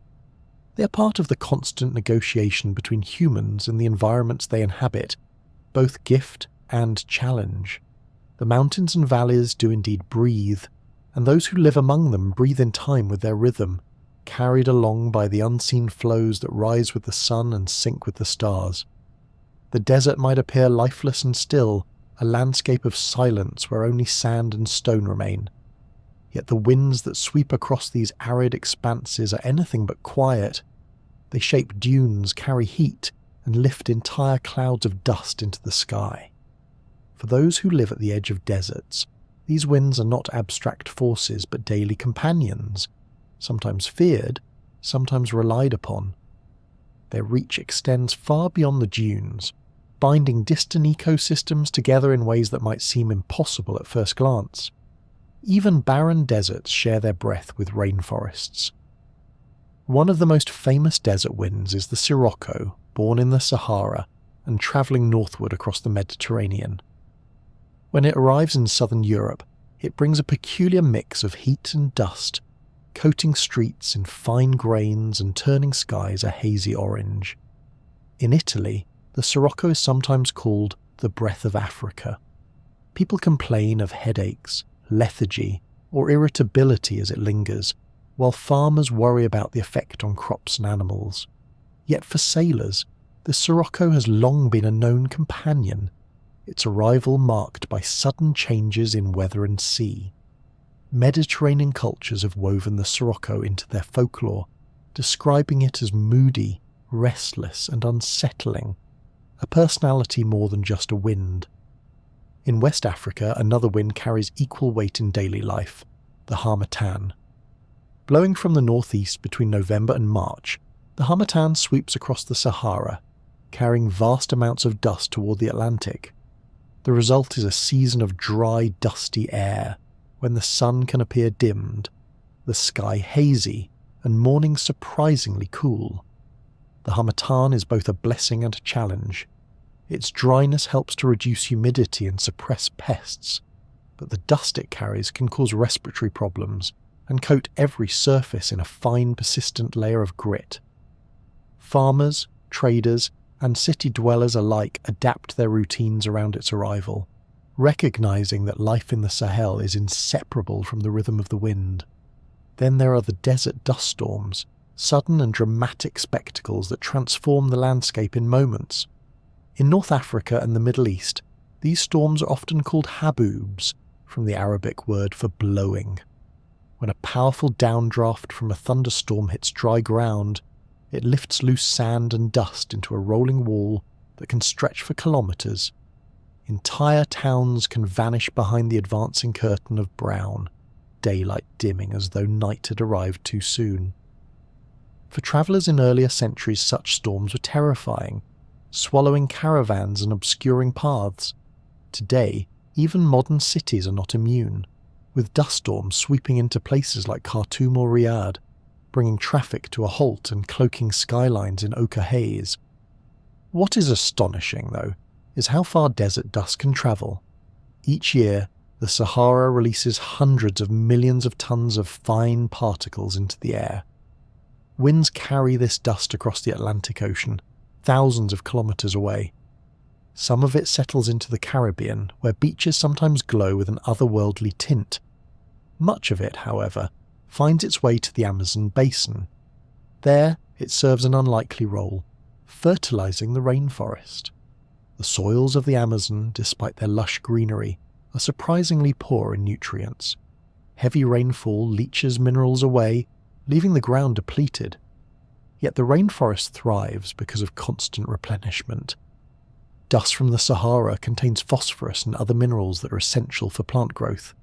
Each year, these airborne particles drift across the ocean, fall with the rain, and feed the vast ecosystem of the Amazon. In this way, a barren desert thousands of miles away keeps a tropical forest alive, a reminder that Earth's systems are profoundly interconnected. Satellite images have confirmed this phenomenon, showing great plumes of dust stretching from Africa to South America, drifting like smoke trails across the sea. For scientists, it is a striking example of how local winds in one part of the world can shape distant environments. For poets, it is an even more remarkable metaphor, the breath of a desert sustaining the lungs of the planet. Dust does not stop at the Amazon. It can circle the globe, carried high into the atmosphere.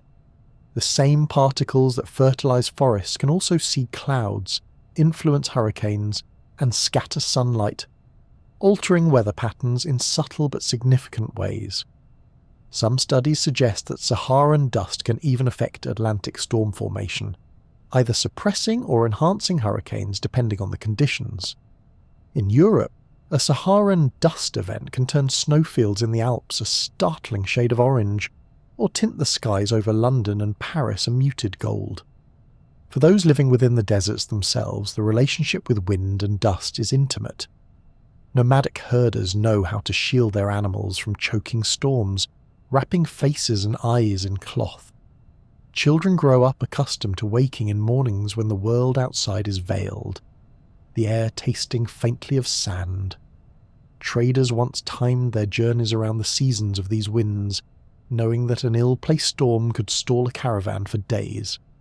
The very architecture of desert towns, with narrow alleys and inward-facing courtyards, reflects adaptation to the persistent presence of dust-bearing winds. Yet deserts are not only harsh. The same winds that sting the skin also create beauty. They sculpt dunes into graceful arcs, shifting their shapes with each gust. They carve ripples into sand, patterns that look like waves frozen in place. At sunrise or sunset, the suspended dust paints the sky in shades of crimson and violet, turning even barren expanses into landscapes of astonishing colour. For all their severity, desert winds also carry moments of wonder. Modern life continues to be shaped by them. Air quality across the Caribbean and even North America can be influenced by Saharan dust plumes.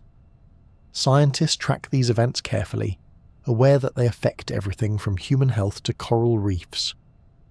Farmers in Africa still rely on the harmattan's dry season to prepare land, while Mediterranean communities brace for the heavy, humid weight of the sirocco. These winds are no longer mysteries, yet they remain companions whose moods and tempers must be respected. Ultimately, the winds of dry lands teach us that even emptiness is full of influence. The desert is not silent or isolated, but a place of exchange, its air carrying stories, minerals and memories far beyond its borders. The sirocco, the harmattan, the haboobs, each is a reminder that the atmosphere does not belong to one place alone. Every gust links continents, ecosystems and people in ways that are both practical and profound. The next time a warm breeze sweeps over a coastal town in Spain, or a reddish haze tints the sky above the Caribbean, it may be the desert making its presence known, whispering across oceans. Even barren deserts share their breath with rainforests, their dust carried on the wings of wind to sustain life in faraway places. In that movement of air and sand lies a truth both humbling and beautiful. The earth is always in conversation with itself, each region lending something of its breath to another. In the farthest reaches of the earth, where ice stretches to the horizon and the sun can vanish for months at a time, the air seems almost to have two personalities. At times it is calm, a stillness so deep that even the sound of your own breath feels intrusive.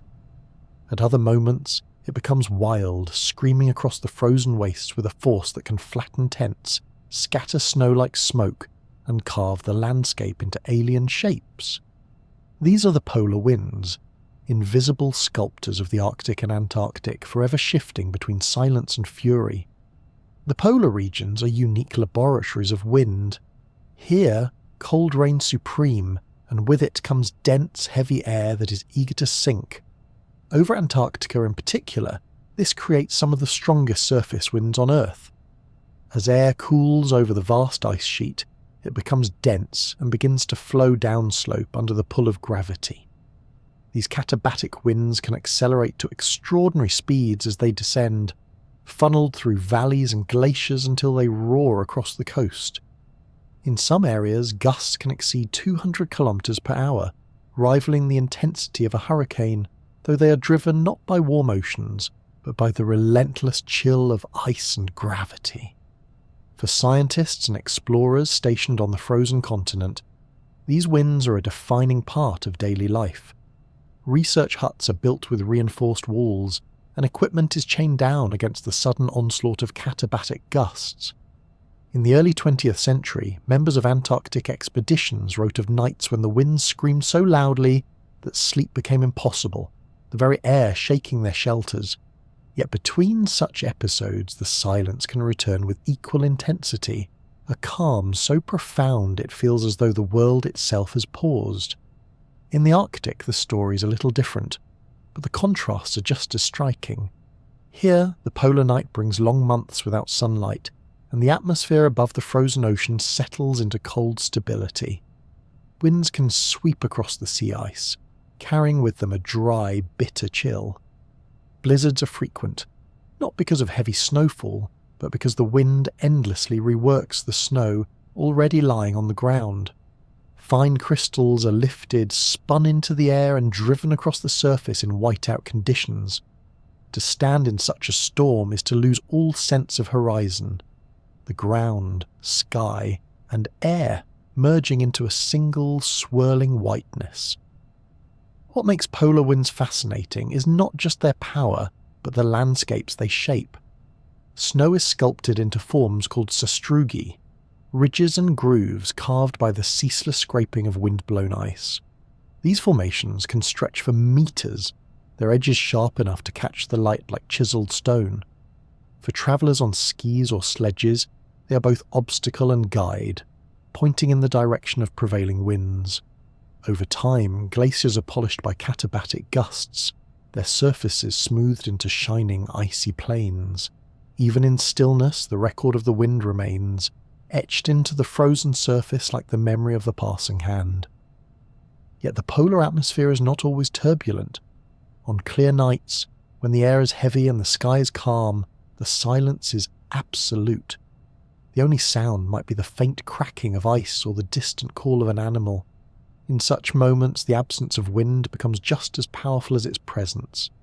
The air hangs motionless, and even breathing feels louder than it should. This deep stillness is part of the polar identity, a reminder that not all winds rush and roar. Some are defined by their quiet refusal to move. Despite the isolation of these regions, polar winds influence the entire planet.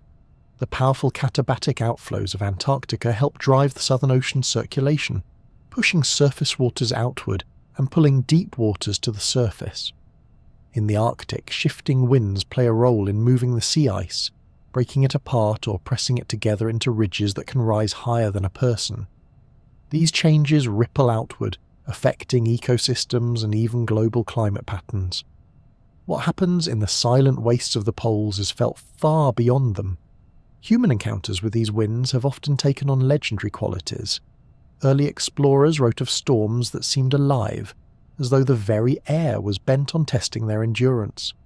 Robert Falcon Scott's ill-fated expedition noted the cruelty of katabatic gales that pinned them down, halting progress for days. In contrast, Fridtjof Nansen, drifting in the Arctic aboard the Fram, described long periods of eerie calm, the ice floes moving with only the faintest push of the air. These experiences shape not only their journeys, but also their perceptions of the polar regions, places where wind was never just background, but a defining character in the story. For those who live closer to the Arctic Circle, winds shape daily existence too.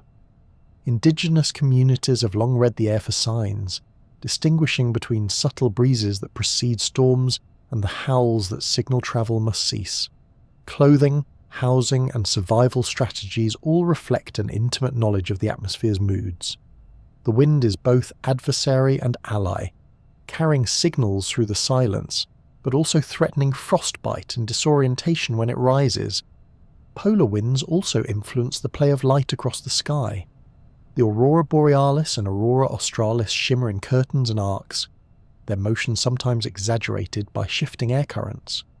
While the lights themselves are caused by solar particles colliding with the atmosphere, the winds at high altitudes help determine their patterns and flow. To watch them dance above a landscape swept by icy gusts is to see the atmosphere alive in both colour and movement. It is tempting to think of the poles as static, frozen worlds, but the winds tell another story. They remind us that even in places where life is scarce and temperatures unforgiving, the air is restless. Whether carving sastrugi, driving sea ice, or howling through the valleys of Antarctica, the wind is constantly reshaping the environment, and when it pauses, the silence itself becomes an experience as profound as the storm. To walk across the ice in calm weather is to feel the weight of stillness pressing down, a silence so deep it seems eternal. To endure a katabatic gale is to be reminded of the raw power locked in cold, dense air, released with unstoppable momentum. The poles embody both extremes, a world where the air can be a gentle whisper one moment and a deafening roar the next. In the end, polar winds are more than meteorological curiosities. They are expressions of the planet's most extreme climates, sculptors of ice and snow, and messengers that connect distant regions of the globe. They reveal the paradox of the polar world: absolute stillness side by side with ferocity, calm horizons alongside raging storms. In their alternating moods, they embody the essence of these frozen lands, fragile, powerful, and forever shaped by the breath of unseen currents. The wind may be invisible, but it is never powerless. Over centuries, even millennia, its steady breath has the strength to reshape landscapes, carving and moulding them into forms both delicate and immense. While water and ice often take the spotlight as the world's great sculptors, the air itself, moving grain by grain, has left some of the most striking signatures on Earth. These processes, known as Aeolian after Aeolus, the keeper of the winds in Greek mythology, are testimony to how patience and persistence can transform entire regions. Perhaps the most iconic creations of the wind are sand dunes. At first glance, dunes may appear static, like permanent hills frozen in time, but in truth, they are in constant motion. The wind lifts grains of sand from one side, pushes them into the air and drops them onto another.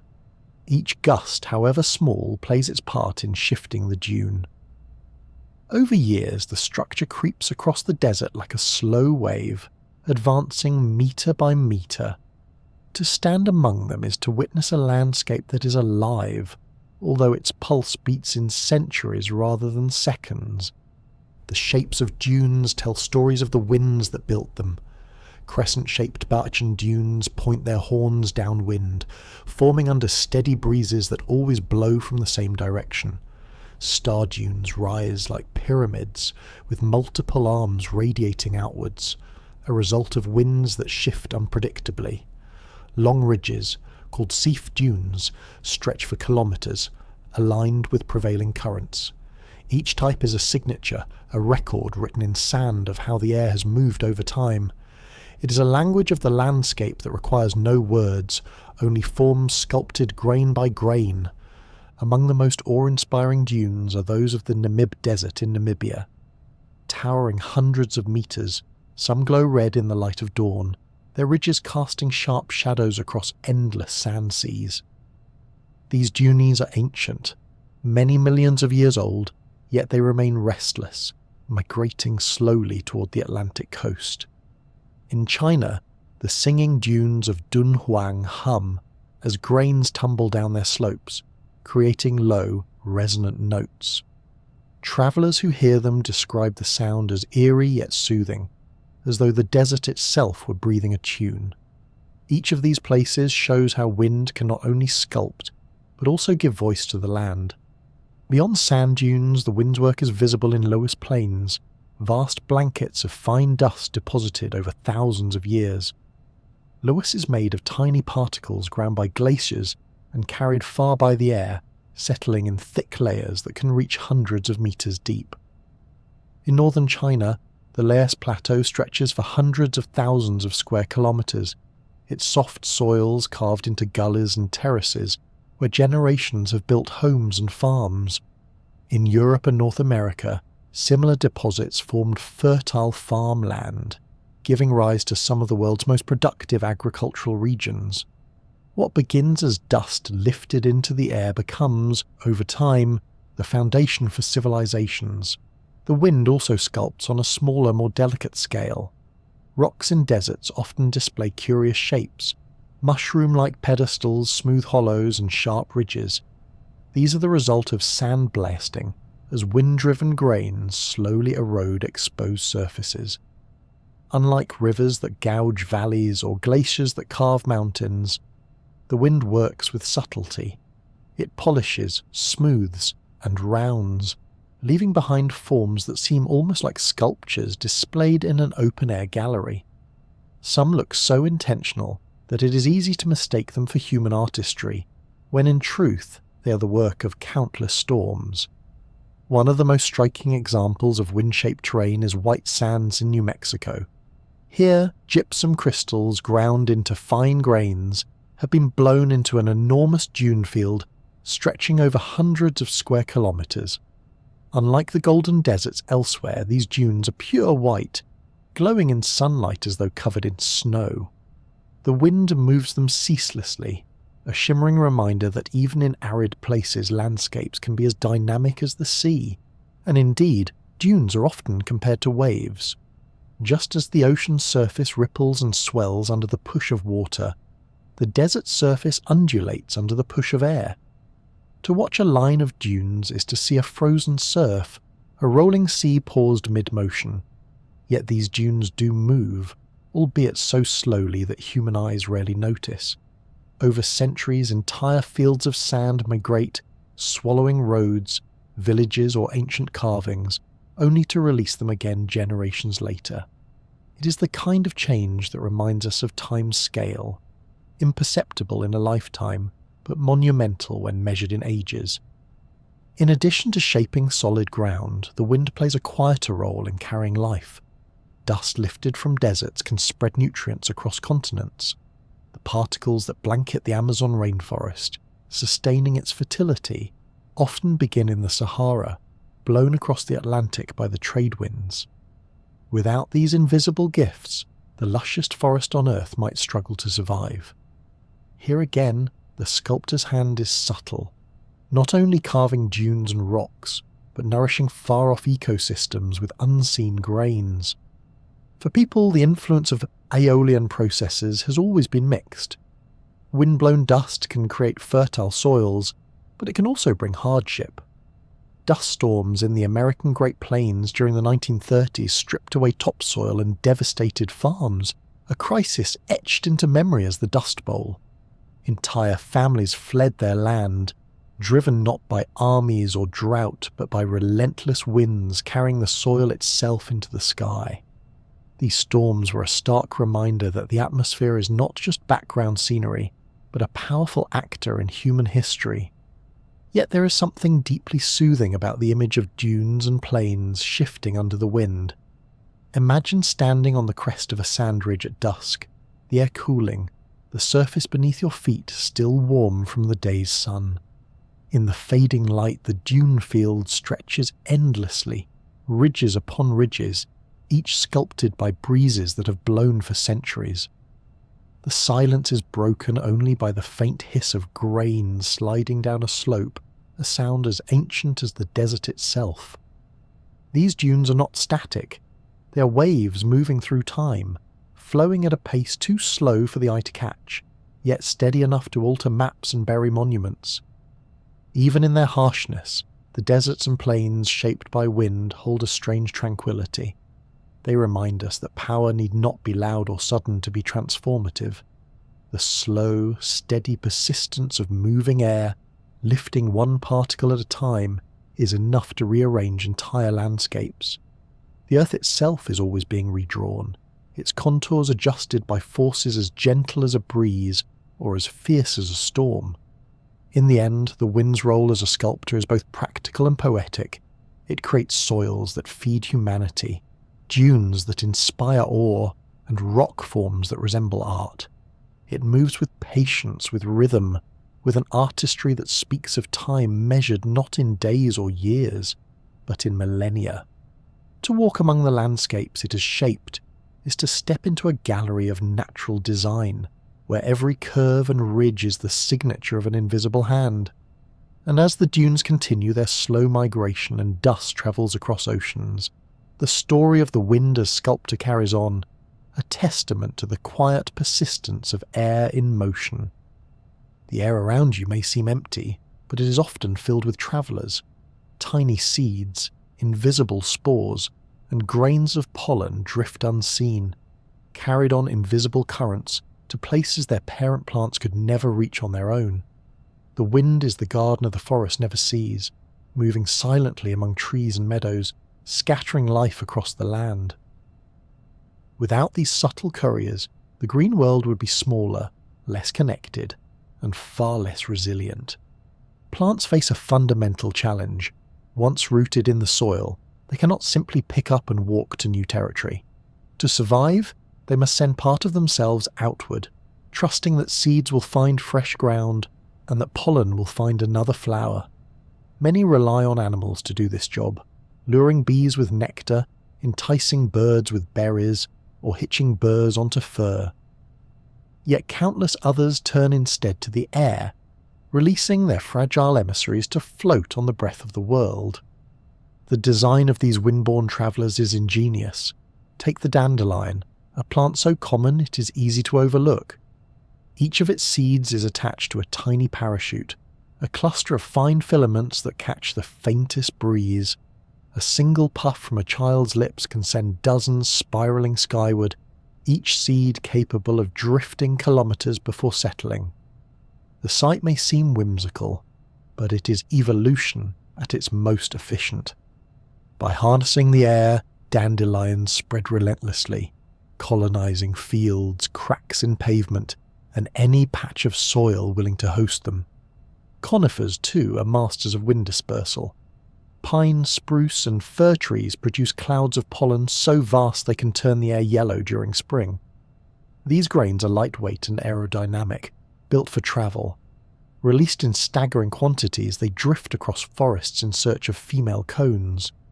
For people, the result can be a fine coating of pollen on cars, windowsills, and clothes, sometimes a nuisance. But for the trees, it is an investment in survival. Only a tiny fraction of the pollen ever finds its mark, but the sheer volume ensures success. Grasses, which dominate much of the world's landscapes, also rely on the wind. Wheat, rice, and maize, staples that feed billions of people, are all wind-pollinated. Their flowers are small and inconspicuous, lacking bright colours or sweet scents. They do not need to attract bees or butterflies. Instead, they produce lightweight pollen and expose it to the air, trusting that enough will drift to neighbouring plants. The abundance of these wind-pollinated crops is a reminder that human civilization itself leans heavily on this invisible partnership with the atmosphere. The strategies plants use to harness the wind vary widely. Some seeds are winged, like those of maples and ashes, spinning to the ground in delicate spirals that can carry them away from their parent tree. Others, like cotton, are wrapped in soft fibres that act like balloons, keeping them aloft. Orchids produce seeds so small they are almost dust, easily lifted into the air and spread far beyond the reach of their delicate flowers. In each case, the design reflects a quiet genius, structures refined over millennia to ride on nothing more than moving air. Spores, produced by ferns, mosses, and fungi, are even smaller and lighter. A single puffball mushroom can release trillions of spores, each a microscopic traveller capable of floating in the breeze. Many will perish, but some will land in just the right damp soil or shady nook, ready to grow into new life. Ferns, which predate flowering plants, still rely on this method, their spores drifting silently through forests, as they have since before the age of dinosaurs. Wind has been carrying the potential for green life for hundreds of millions of years. There is also a poetry to how these travellers move.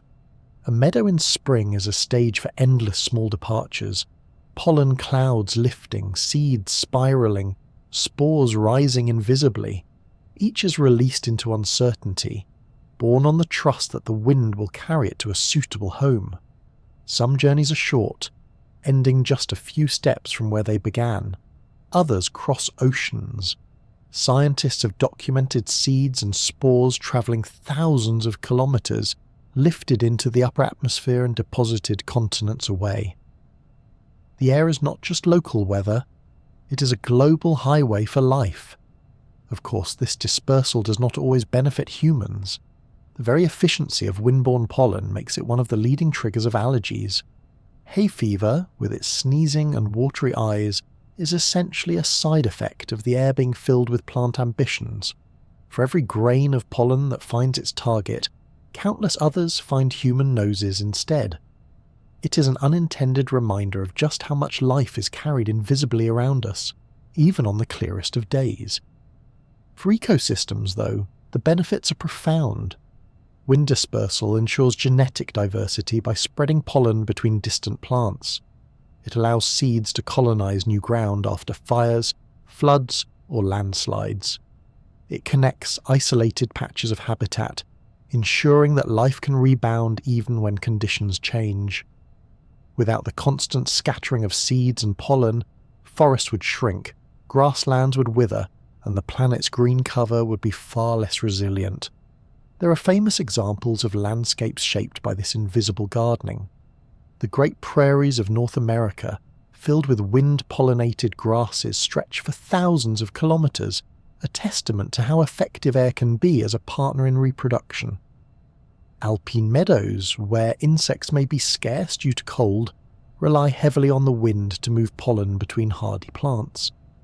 Even in deserts, some species have adapted seeds so light they can travel great distances, ensuring survival in scattered oases of fertile ground. Human cultures have long noticed this role of the wind.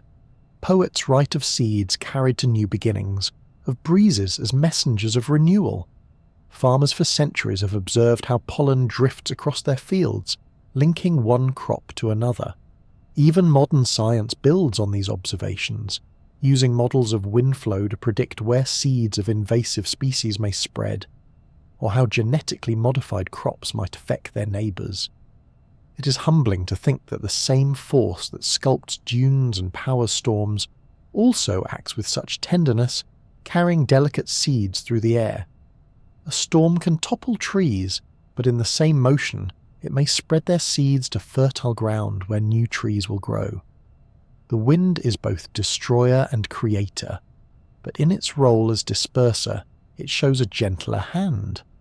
Imagine walking through a field of tall grass on a breezy afternoon. With every gust, tiny grains of pollen are released, invisible but abundant.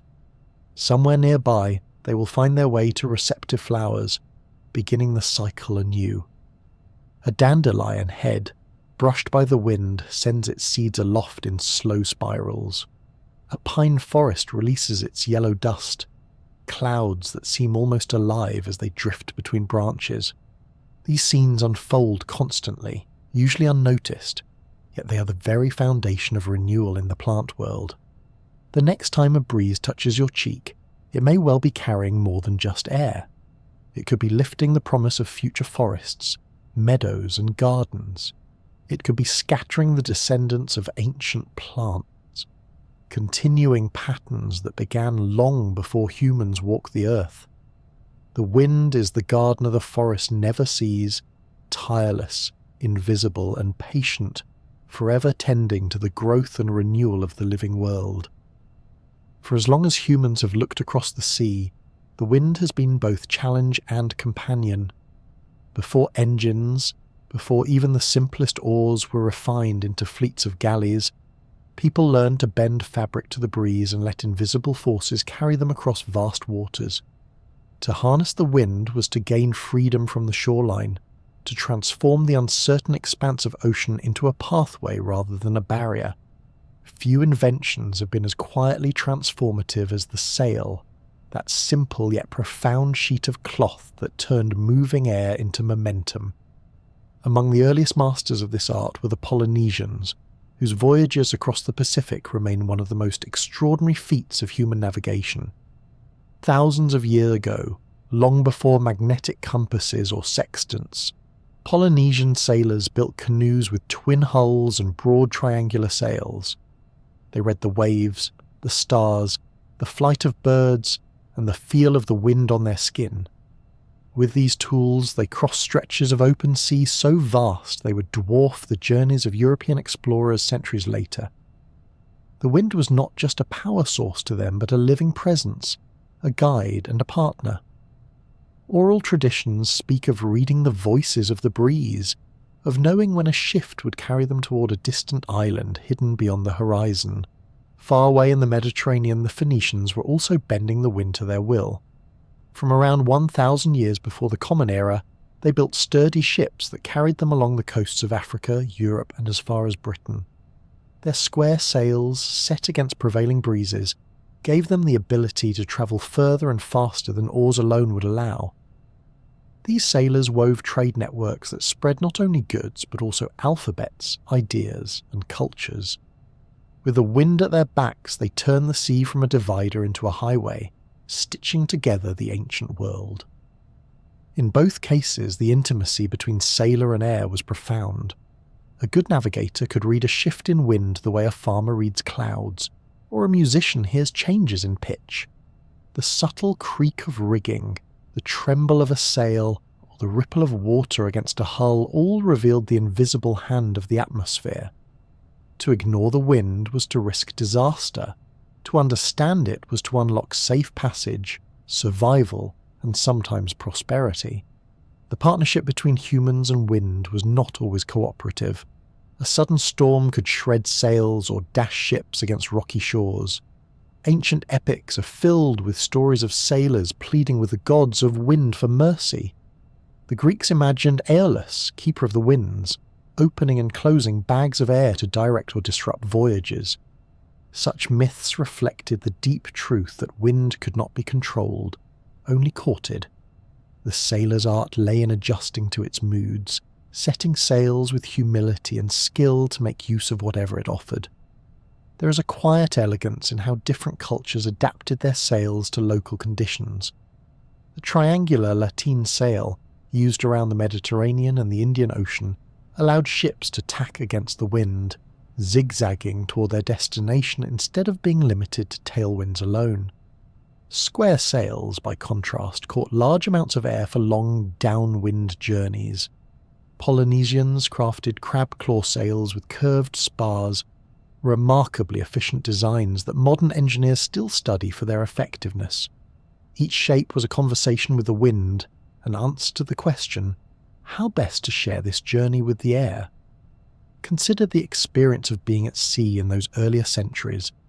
Days might pass without sight of land, the horizon unbroken. The only constant was the wind pressing against fabric, the invisible partner keeping the ship alive.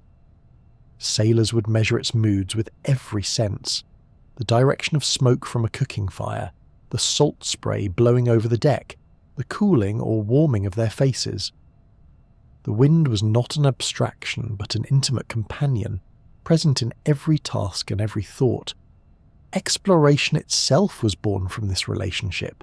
The spread of humanity into the far Pacific, the establishment of Mediterranean trade routes, the later voyages of Vikings across the North Atlantic, all of these depended on wind harnessed by sail. Each journey expanded the map of the world, not just geographically but culturally, linking communities that might otherwise have remained strangers. Goods such as spices, metals and textiles moved along these wind-driven corridors, but so did languages, stories and religions. Entire civilizations rose in part because they had found ways to work with the atmosphere's restless energy. And yet, for all the grand consequences, there is also something deeply personal in the bond between sailor and breeze. Imagine the moment when a becalmed ship finally feels a faint breath stir the canvas. The relief, the gratitude, the sound of sails filling once more. These are experiences that transcend technology or era. They speak of the fundamental trust placed in something unseen. To sail is to put faith in the invisible, to believe that the atmosphere will bear your weight and carry you onward. Even today, though cargo vessels now rely on engines, the romance of wind-driven travel endures. Sailing persists not only as sport or leisure, but as a connection to this ancient intimacy. A sailor at the helm of a small yacht, trimming sails and reading gusts, is engaging in the same dialogue as a Polynesian navigator or a Phoenician trader. The scale has changed, but the relationship is timeless. The wind remains the unseen partner, capricious and generous by turns. The intimacy of this bond lies in its balance of power. Humans never mastered the wind. They learned instead to dance with it. Too much reliance on brute force would break masts and tear sails. Too little skill would leave a ship drifting helplessly. Success meant respect. Respect for the patterns of nature, the seasons, and the limits of human ingenuity. In this way, sailing has always been less about domination and more about collaboration. The sea offered the stage, but the wind set the tempo. To think of ancient voyages is to imagine people trusting their lives to an invisible force, reading its signs and adjusting their course accordingly. Every island discovered, every port reached, every culture connected owes something to this quiet partnership. The wind did not merely move ships, it carried dreams, ambitions, and the desire to reach beyond the known. The legacy of sails and ships remains etched into history, but its essence is simpler still, the invisible hand of the atmosphere, guiding humanity across waters that once seemed endless. There is a certain tenderness in this thought. For all our grand empires and maritime triumphs, it comes down to a simple truth, that the wind was and always will be the faithful companion of those who dare to set sail. For as long as people have watched the wind rattle leaves or billow sails, the thought has lingered. Could this invisible force be put to work on land as well as sea?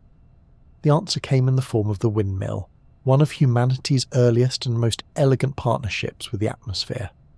Long before electricity or steam, communities turned to turning blades, capturing breezes to grind grain, pump water, and even fuel the beginnings of industry. It was the marriage of fabric, timber, and air.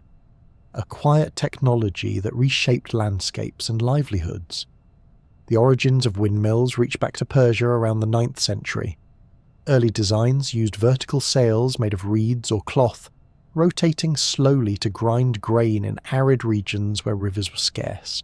These inventions were practical solutions to local challenges, harnessing the persistent winds that swept across plateaus. From Persia, the idea spread steadily westward, arriving in Europe during the Middle Ages. By the 12th century, windmills dotted the countryside of England, France, and Germany, their wooden arms creaking as they captured gusts to grind wheat into flour. In medieval villages, the mill was often the beating heart of daily life. Grain had to be processed before it could be baked, and without mills, this task required laborious hand grinding with stones. Windmills transformed the process, reducing hours of back-breaking work into something more efficient and reliable. They also became social centres. People brought their harvests, exchanged news, and waited while their wheat or barley was transformed into flour. The hum of turning gears and the rhythmic clatter of millstones became the background soundtrack of rural life. The Dutch would later elevate the windmill to iconic status. In the flat, low-lying Netherlands, wind was abundant, but water was the real enemy. Much of the land lay below sea level, prone to flooding. Ingeniously, Dutch engineers adapted windmills not only for grinding, but also for pumping. By attaching Archimedean screws or scoop wheels to the gears, they used wind power to lift water from fields into canals, reclaiming land from the sea. This effort created vast stretches of farmland known as polders, which remain productive to this day. To look at the Dutch landscape with its rows of windmills is to see a country quite literally shaped by the air. The sight of dozens of mills working together must have been extraordinary. At Kinderdijk, a UNESCO World Heritage Site, 19 historic windmills still stand, aligned along waterways like sentinels. Built in the 18th century, they worked in unison to manage water levels, each one part of a grand system of defence against the encroaching sea. Even now, they remain symbols of resilience and ingenuity, reminders that a partnership with wind helped keep an entire nation above water. Beyond water and grain, windmills found other uses as well. In some places they powered sawmills, cutting timber far faster than hand tools ever could. This proved revolutionary in the 17th century, especially for shipbuilding in the Netherlands. Faster production of planks meant faster construction of ships, giving maritime powers an edge in exploration and trade. In Spain, windmills were adapted for a variety of local tasks, and in the famous novel of Cervantes they even found their way into literature. Don Quixote's misguided battle against windmills as giants captured both the ubiquity of these structures and the human tendency to see myth in machinery. There is something deeply peaceful about the image of a windmill at work. Unlike furnaces belching smoke or engines roaring with fire, a windmill labours silently with the rhythms of nature. Its blades turn only as fast as the breeze allows, its gears grinding in steady tempo with the weather. On still days, the mill sleeps. On blustery ones, it hums with energy. For villagers, this meant a life tuned to the elements, dependent on cooperation with the sky. Windmills embodied a gentler vision of technology, one that did not dominate nature, but moved in step with it. The designs themselves reveal centuries of adaptation and craft. Early post mills could be rotated entirely on a central post to face the wind. Later tower mills were built from stone or brick, with only the cap turning to orient the sails.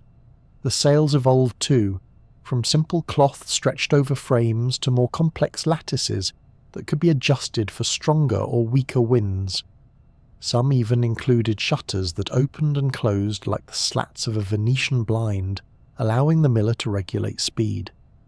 This combination of practicality and artistry gave each windmill a distinct character, standing as both tool and landmark. Communities often treated their mills with affection, even reverence.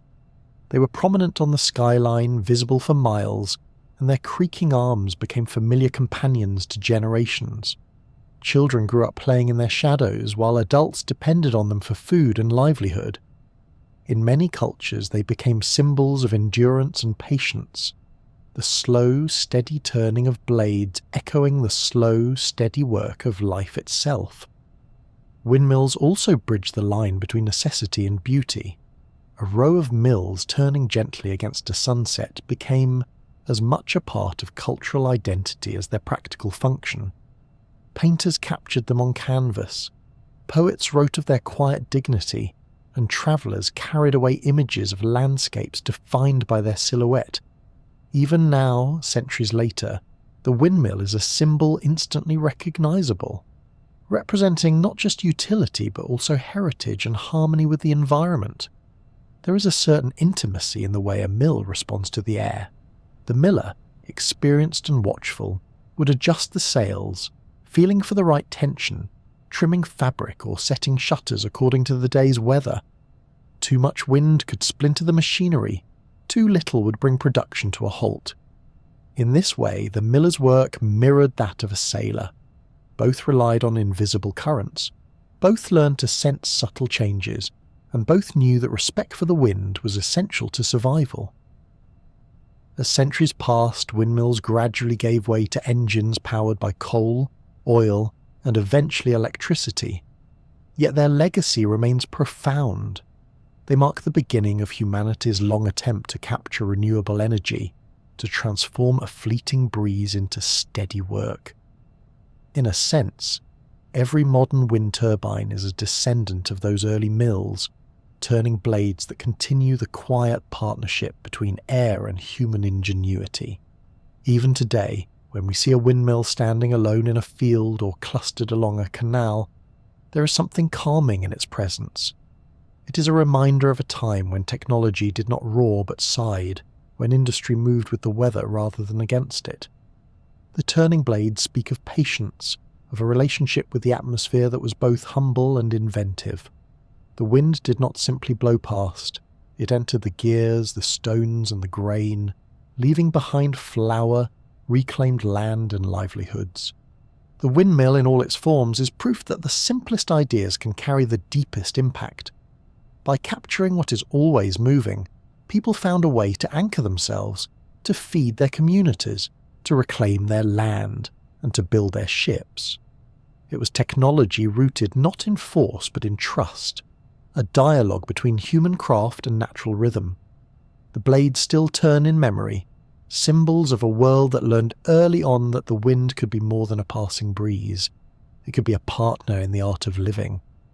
Look across a windswept plain or out to sea, and you may see them rising from the horizon.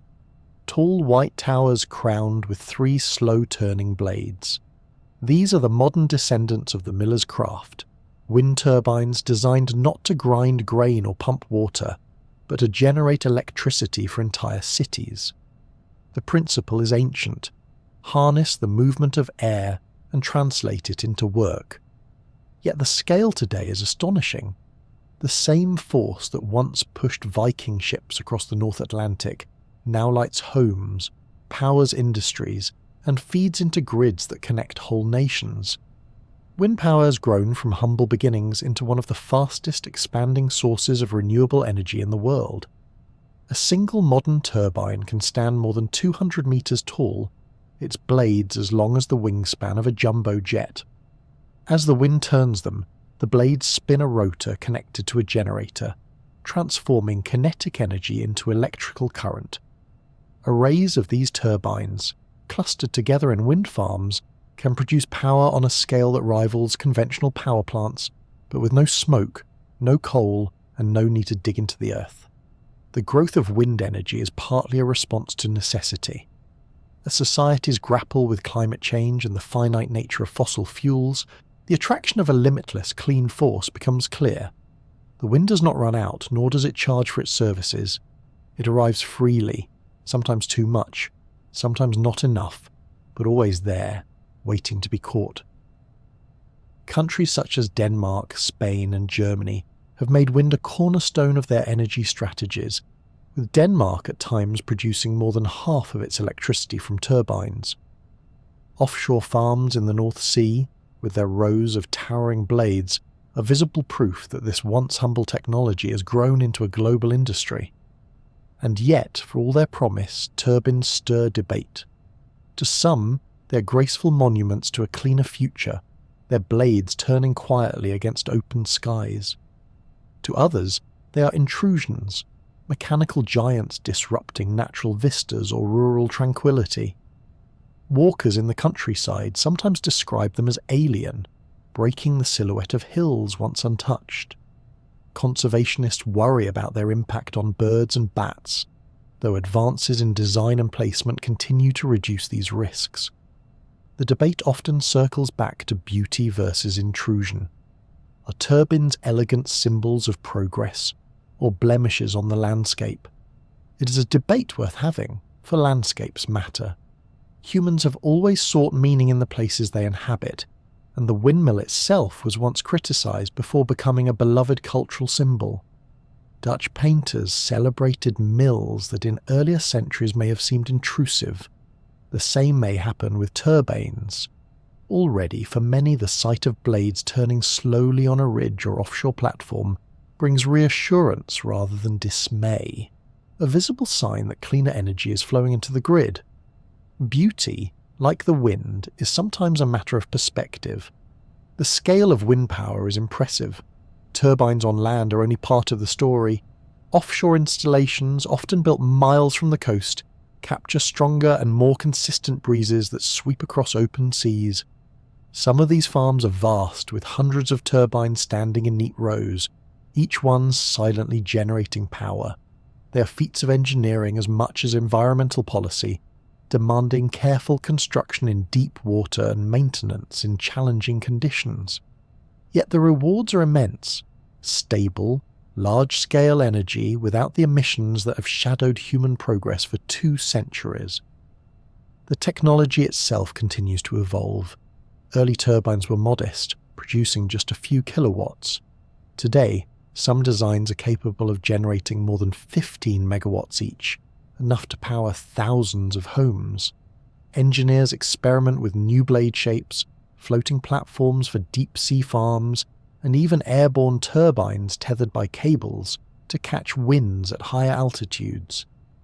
The vision of cities humming quietly on electricity drawn from the sky is no longer a fantasy, but a steadily unfolding reality. There are challenges, of course. Wind is not always predictable, and grids must balance its variability with other sources of power or with storage systems. Batteries, pumped hydro, and other solutions are being developed to ensure that electricity flows steadily, even when the air is calm.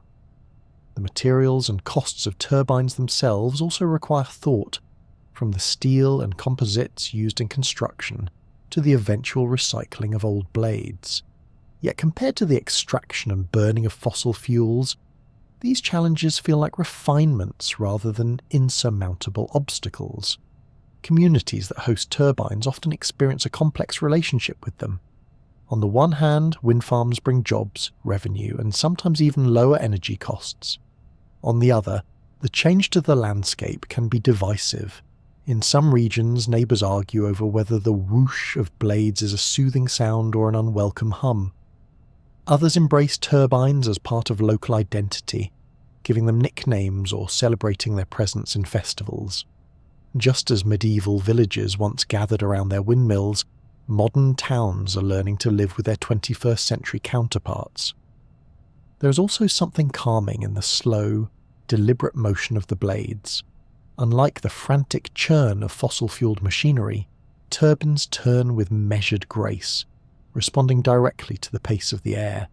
Watch one for long enough, and you might notice how it seems less a machine than a participant in the landscape, matching its rhythm to the weather. On windy days, the blades spin quickly. On calm ones, they rest, as if sleeping until the next breeze awakens them. This quiet partnership between technology and nature is part of what makes wind power feel distinct among energy sources. Reflecting on this, It is remarkable to consider the continuity of history. Thousands of years ago, sailors raised cloth to the wind and let it carry them across uncharted seas. Hundreds of years ago, millers set their sails to grind grain and pump water. And now engineers plant turbines to spin with the same invisible currents, not for flour or voyages, but for electricity. The continuity is striking. The same force that pushed Viking ships now powers cities, a reminder that humanity has always lived in dialogue with the air.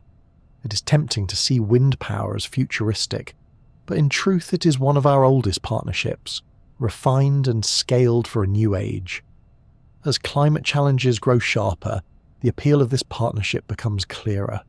It is sustainable, renewable, and as enduring as the breeze itself. Long after oil wells run dry or coal seams are exhausted, the wind will still cross the plains and sweep the oceans, ready to turn blades and light homes. Perhaps centuries from now, people will look back at our era and see turbines as symbols of a turning point, when humans chose to lean once more into the air, not only as travellers and farmers, but as stewards of a planet in need. They may stand in the same way windmills do today, not just as machines, but as cultural icons, reminders that progress can be quiet, graceful, and sustainable. In their turning, turbines invite us to imagine a world where energy is drawn not from the depths of the earth, but from the sky above. A world where the atmosphere itself, restless and endless, is our ally. The wind is not just a passing breeze. It is a force we have always known, and perhaps one we are only now beginning to understand fully.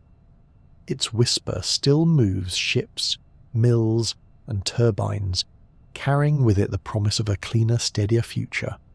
Most of the time, the wind arrives as a companion, a gentle breeze through an open window, a steady push across a meadow, or a calming murmur through the trees. But there are moments when that same invisible force reveals its wildest side, rising into tempests so powerful they can reshape coastlines, topple forests, and test the resilience of entire communities. These are the great storms of the tropics, hurricanes, typhoons, and cyclones. Different names for the same phenomenon, they are reminders that air in motion, though usually subtle, can sometimes gather into breathtaking strength. The seeds of these storms begin humbly. In warm tropical oceans where the surface temperature climbs above 26 degrees Celsius, the water begins to evaporate in vast quantities. Moist air rises, condenses into towering clouds, and releases heat in the process. That heat fuels more rising air, drawing in winds at the surface. It is a feedback loop. The warmer the water, the more energy is released and the more intense the system becomes. What begins as a cluster of thunderstorms can spiral into a rotating giant, stretching hundreds of kilometers across. The rotation itself is a gift of the Earth's spin.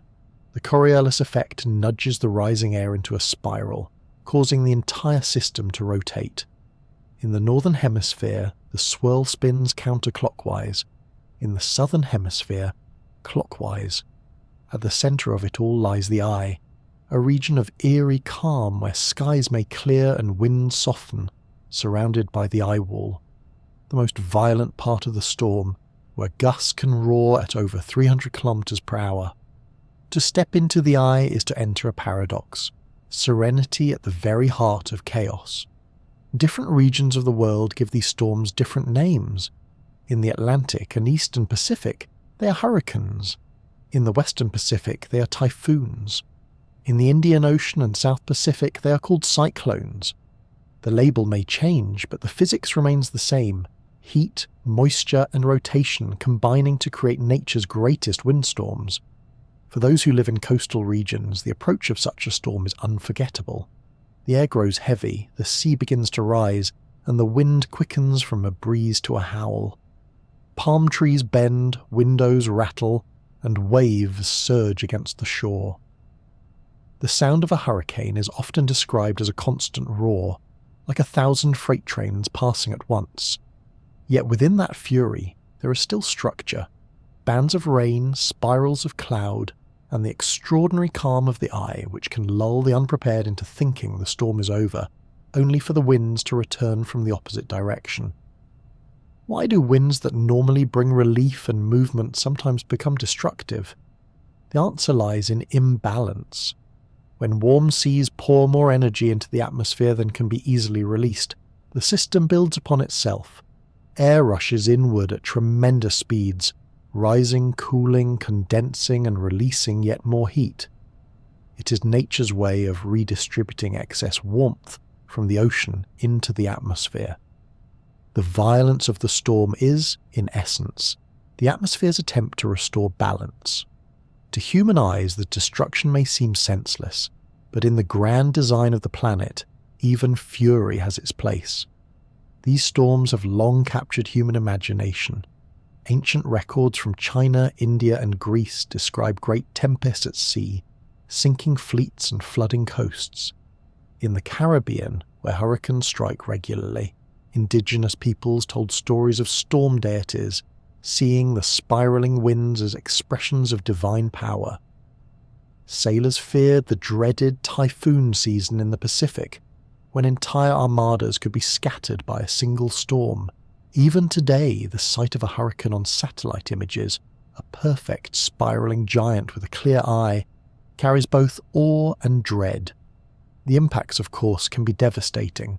Winds flatten buildings, storm surges inundate coastlines, and floods sweep through towns and fields. Names like Katrina, Haiyan, and Idai are remembered not as abstract meteorological events, but as moments of human tragedy and resilience. And yet, amidst the loss, there are always stories of survival, of communities coming together, of people rebuilding, and of nature itself regrowing in the aftermath. Forests stripped bare by cyclones sprout new leaves within months. Coral reefs battered by waves begin to recover. Balance, though temporarily shattered, eventually returns. Meteorologists now track these storms with remarkable precision, using satellites, aircraft, and computer models to predict their paths. While the winds themselves cannot be tamed, early warnings save countless lives. Evacuations, reinforced buildings, and disaster planning turn what might once have been unthinkable calamities into challenges that can be faced with preparation. Humanity has learned not to control the storms but to live with them, respecting their power while finding ways to endure. There is also a strange beauty to be found in them, if viewed from afar. Astronauts on the International Space Station often photograph cyclones, their spiral clouds stretching like great white flowers across the blue ocean. The symmetry, the order, the sheer scale of these systems reveal them not as chaotic accidents, but as organized, natural engines.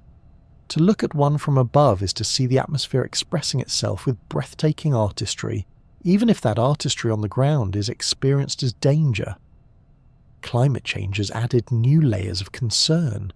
Warming oceans provide more fuel, raising the potential for stronger storms. Rising sea levels amplify the effects of storm surges, threatening more communities along coasts. Scientists cannot say that any one hurricane is caused by climate change, but the background conditions are shifting, tilting the odds toward more intense events. It is yet another reminder of how closely our lives are tied to the restless balance of air and water. And yet, for all their violence, these storms remain part of a natural cycle. They move heat away from the tropics, redistribute energy across latitudes, and play a role in keeping the climate in motion. In their own way, they are expressions of the same system that delivers breezes on summer evenings, or rustles leaves in autumn. The difference is scale and intensity. A hurricane is simply the atmosphere's most emphatic statement, an exclamation mark in the otherwise quiet sentence of wind. There is comfort to be taken in this perspective. Storms, for all their destructiveness, are not signs of chaos but of the earth seeking equilibrium. The winds howl, the seas rise, the rains pour, and then, eventually the skies clear, the waters recede, and life resumes. Nature seeks balance, even in fury. For those who endure, the lesson is as old as humanity itself, that the air, though wild at times, is part of the same breath that sustains us every day. So when the calm breaks and the winds become tempests, it is worth remembering that the atmosphere has always moved between gentleness and strength. A breeze can cool your brow, a gale can fill a sail, and a hurricane can remind us of the immense power that circulates around the globe. They are all part of the same restless breath of the earth, moving forever in search of balance. Every day, millions of people glance at forecasts before deciding whether to carry an umbrella, hang washing outside, or plan a weekend picnic. Behind those simple predictions lies an entire science, one that pays careful attention to air in motion. Wind, though invisible, is one of the most important signals meteorologists read when trying to understand and anticipate the weather. And while forecasters may sometimes be accused of getting it wrong, it is worth remembering that the atmosphere is a restless storyteller, always changing its mind and never offering a script in advance. Meteorologists don't control the wind, though sometimes they get blamed for it. The measurement of air pressure was one of the first great breakthroughs in weather science. In the 17th century, Evangelista Torricelli invented the barometer, a device that revealed how much weight the atmosphere presses down upon us. This seemingly abstract measurement turned out to be a key to predicting weather. A falling barometer suggests that air pressure is dropping, a signal that rising air may bring clouds and rain. A rising barometer means high pressure, with sinking air likely to bring clear skies. Farmers, sailors, and travellers quickly learned to treat barometer readings with great respect, for they often foretold changes before a cloud even appeared. To study wind itself, scientists devised the anemometer. Early versions were simple cups mounted on arms that spun in the breeze, their speed revealing how fast the air moved. Later refinements gave more precise readings, but the principle remained the same. Let the wind push something, then measure how strongly it does so. Today, anemometers come in many forms, from delicate vanes to ultrasonic sensors, all designed to quantify the invisible movements that we feel on our faces. Alongside them, wind vanes indicate direction, simple arrows turning to point out where the air is coming from. Together, these tools give meteorologists the ability to map the breadth of the planet. When forecasters look at the atmosphere, they see not just temperatures and rain, but patterns of airflow stretching across continents. Wind shapes the placement of clouds, the march of storm systems, and the distribution of rainfall. On weather maps, the sweeping lines of isobars, those curves that mark equal pressure, also reveal where the air is moving. The closer together they are, the stronger the winds will be. A viewer might glance at such maps and see only squiggles and arrows, but to a meteorologist they are the fingerprints of the atmosphere, showing its direction, strength, and intent. The jet streams, those high-altitude rivers of air, also make frequent appearances in forecasting. A shift in the polar jet can determine whether Europe shivers under Arctic blasts or basks in mild Atlantic breezes. In North America, the looping of the jet often marks the boundary between dry, settled weather and storm-laden systems sweeping from west to east. Meteorologists track these undulations with satellites and models, knowing that even a small change in the flow aloft can have dramatic effects on the ground. Forecasting has come a long way from sailors staring at the horizon, or farmers reading the behaviour of animals. Today, satellites orbit the planet, capturing images of cloud formations and even measuring wind speeds from space by tracking the movement of aerosols and water vapour. Weather balloons rise twice daily from hundreds of stations worldwide, carrying instruments called radiosondes that measure temperature, pressure, humidity, and wind at various altitudes. These observations feed into vast computer models that simulate the atmosphere, producing predictions that extend days or even weeks ahead. Yet for all the complexity of the models, wind remains at the heart of forecasting. It decides where storms will travel, how long they will linger, and which regions will see sunshine or rain. A low-pressure system in the Atlantic may deepen or weaken depending on how upper-level winds interact with it. A monsoon may arrive early or late depending on shifts in seasonal airflow. Even local breezes can make the difference between a scorching day inland and a refreshing afternoon by the sea. Forecasting, in essence, is the art of listening to the air. Of course, the atmosphere is not always cooperative. Predicting wind and weather is a bit like predicting the mood of a crowd. Broad patterns can be seen, but individual details are harder to pin down. A storm might veer slightly north or south, sparing one city while soaking another. A breeze may strengthen more than expected, changing the outcome of a wildfire or a sailing race.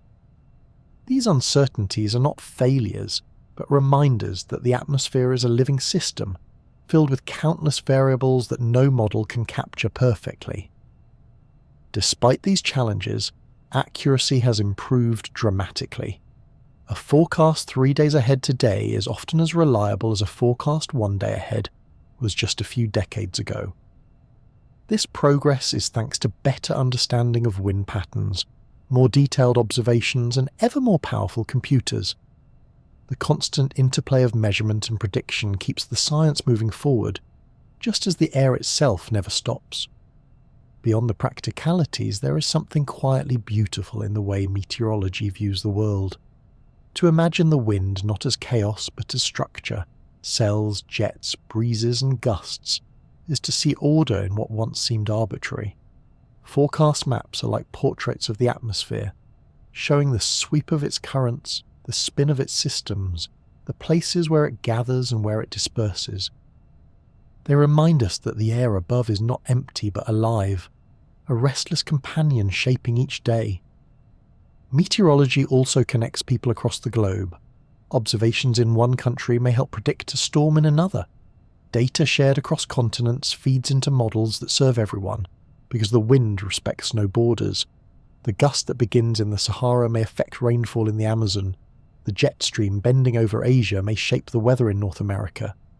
Forecasting is a collective effort, a recognition that the air we breathe is one continuous system. And while forecasters may sometimes be teased when the weather defies expectation, their work is built on deep respect for the atmosphere's complexity.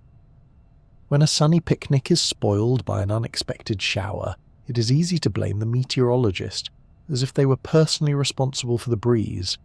In truth, their role is closer to that of a translator, interpreting the shifting language of the air. They do not control the wind, though sometimes they get blamed for it. In the end, forecasting is about more than prediction. It is about paying attention, noticing the patterns, and acknowledging that we live within a vast interconnected system. To listen to the wind is to listen to the planet itself, its endless attempt to balance heat, moisture, and motion. With every barometer reading, every spin of an anemometer, every glance at a swirling map, we are reminded that the air above us is not random but purposeful, moving always in ways that can be studied, understood, and, at least sometimes, anticipated. And so, when you next check the weather and see arrows marking breezes, or read of a storm expected to pass, remember that behind those simple symbols lies a world of science and observation. Each gust is part of a story, each forecast the result of centuries of curiosity and learning. The wind does not ask to be predicted, but we try nonetheless, because in its movements are the keys to comfort, safety, and understanding. And even when it surprises us, it is simply doing what it has always done, shifting, balancing, and reminding us of the ceaseless breath of the earth. Across centuries and cultures, the wind has carried more than leaves and seeds. It has carried meaning. Writers, musicians, and poets have long turned to air in motion as a companion in their work, finding in its restless presence a metaphor for freedom, change, and the unseen spirit that moves through human life. To speak of the wind is to speak of journeys, departures, longing, and renewal. It is a natural phenomenon, but in the hands of artists it becomes something greater, an emblem of all that cannot be held but is deeply felt. The phrase, "the four winds," appears again and again in literature and song, a simple way to summon the idea of the world's breadth and the directions from which change may come. In ancient traditions, the four winds were seen as guardians of the compass, messengers carrying news from each corner of the earth. In the Bible, they are invoked as forces that scatter and gather, both destructive and life-giving. In Homer's tales, they drive Odysseus far from home, each gust another twist in the journey. Later poets adopted the image too, with lines describing prayers sent out on the four winds or promises whispered into them, hoping they would travel far. The image is enduring because it connects the intimate with the infinite, a human voice cast into the immensity of the atmosphere. In poetry, wind is often a messenger of change. A gentle breeze across a meadow might signal spring's arrival, while a restless autumn gust becomes a reminder of impermanence. Percy Bysshe Shelley, in his famous Ode to the West Wind, called upon the air as a breath of autumn's being, pleading for its power to scatter his words as it scatters leaves. The metaphor is clear. As wind spreads seeds across the earth, so too might poetry spread ideas. Emily Dickinson, with her quiet touch, described the wind as a visitor who slips in unannounced, leaving traces of its passage without ever being seen. These poetic images remind us that the wind's invisibility is part of its allure. It is presence without form, influence without boundary. Music, too, is filled with air. After all, wind itself is the source of sound, vibrating strings and reeds, resonating in pipes and throats. The very family of instruments called winds, flutes, clarinets, trumpets, and horns, are human attempts to shape breath into melody. Traditional cultures around the world have crafted flutes from bamboo, bone, and wood, each channeling air into song. The haunting tones of the Native American flute, the lively breath of panpipes in the Andes, the long drones of the didgeridoo in Australia, each is born from the same principle, turning moving air into meaning. The wind is not only subject matter for music, it is its medium.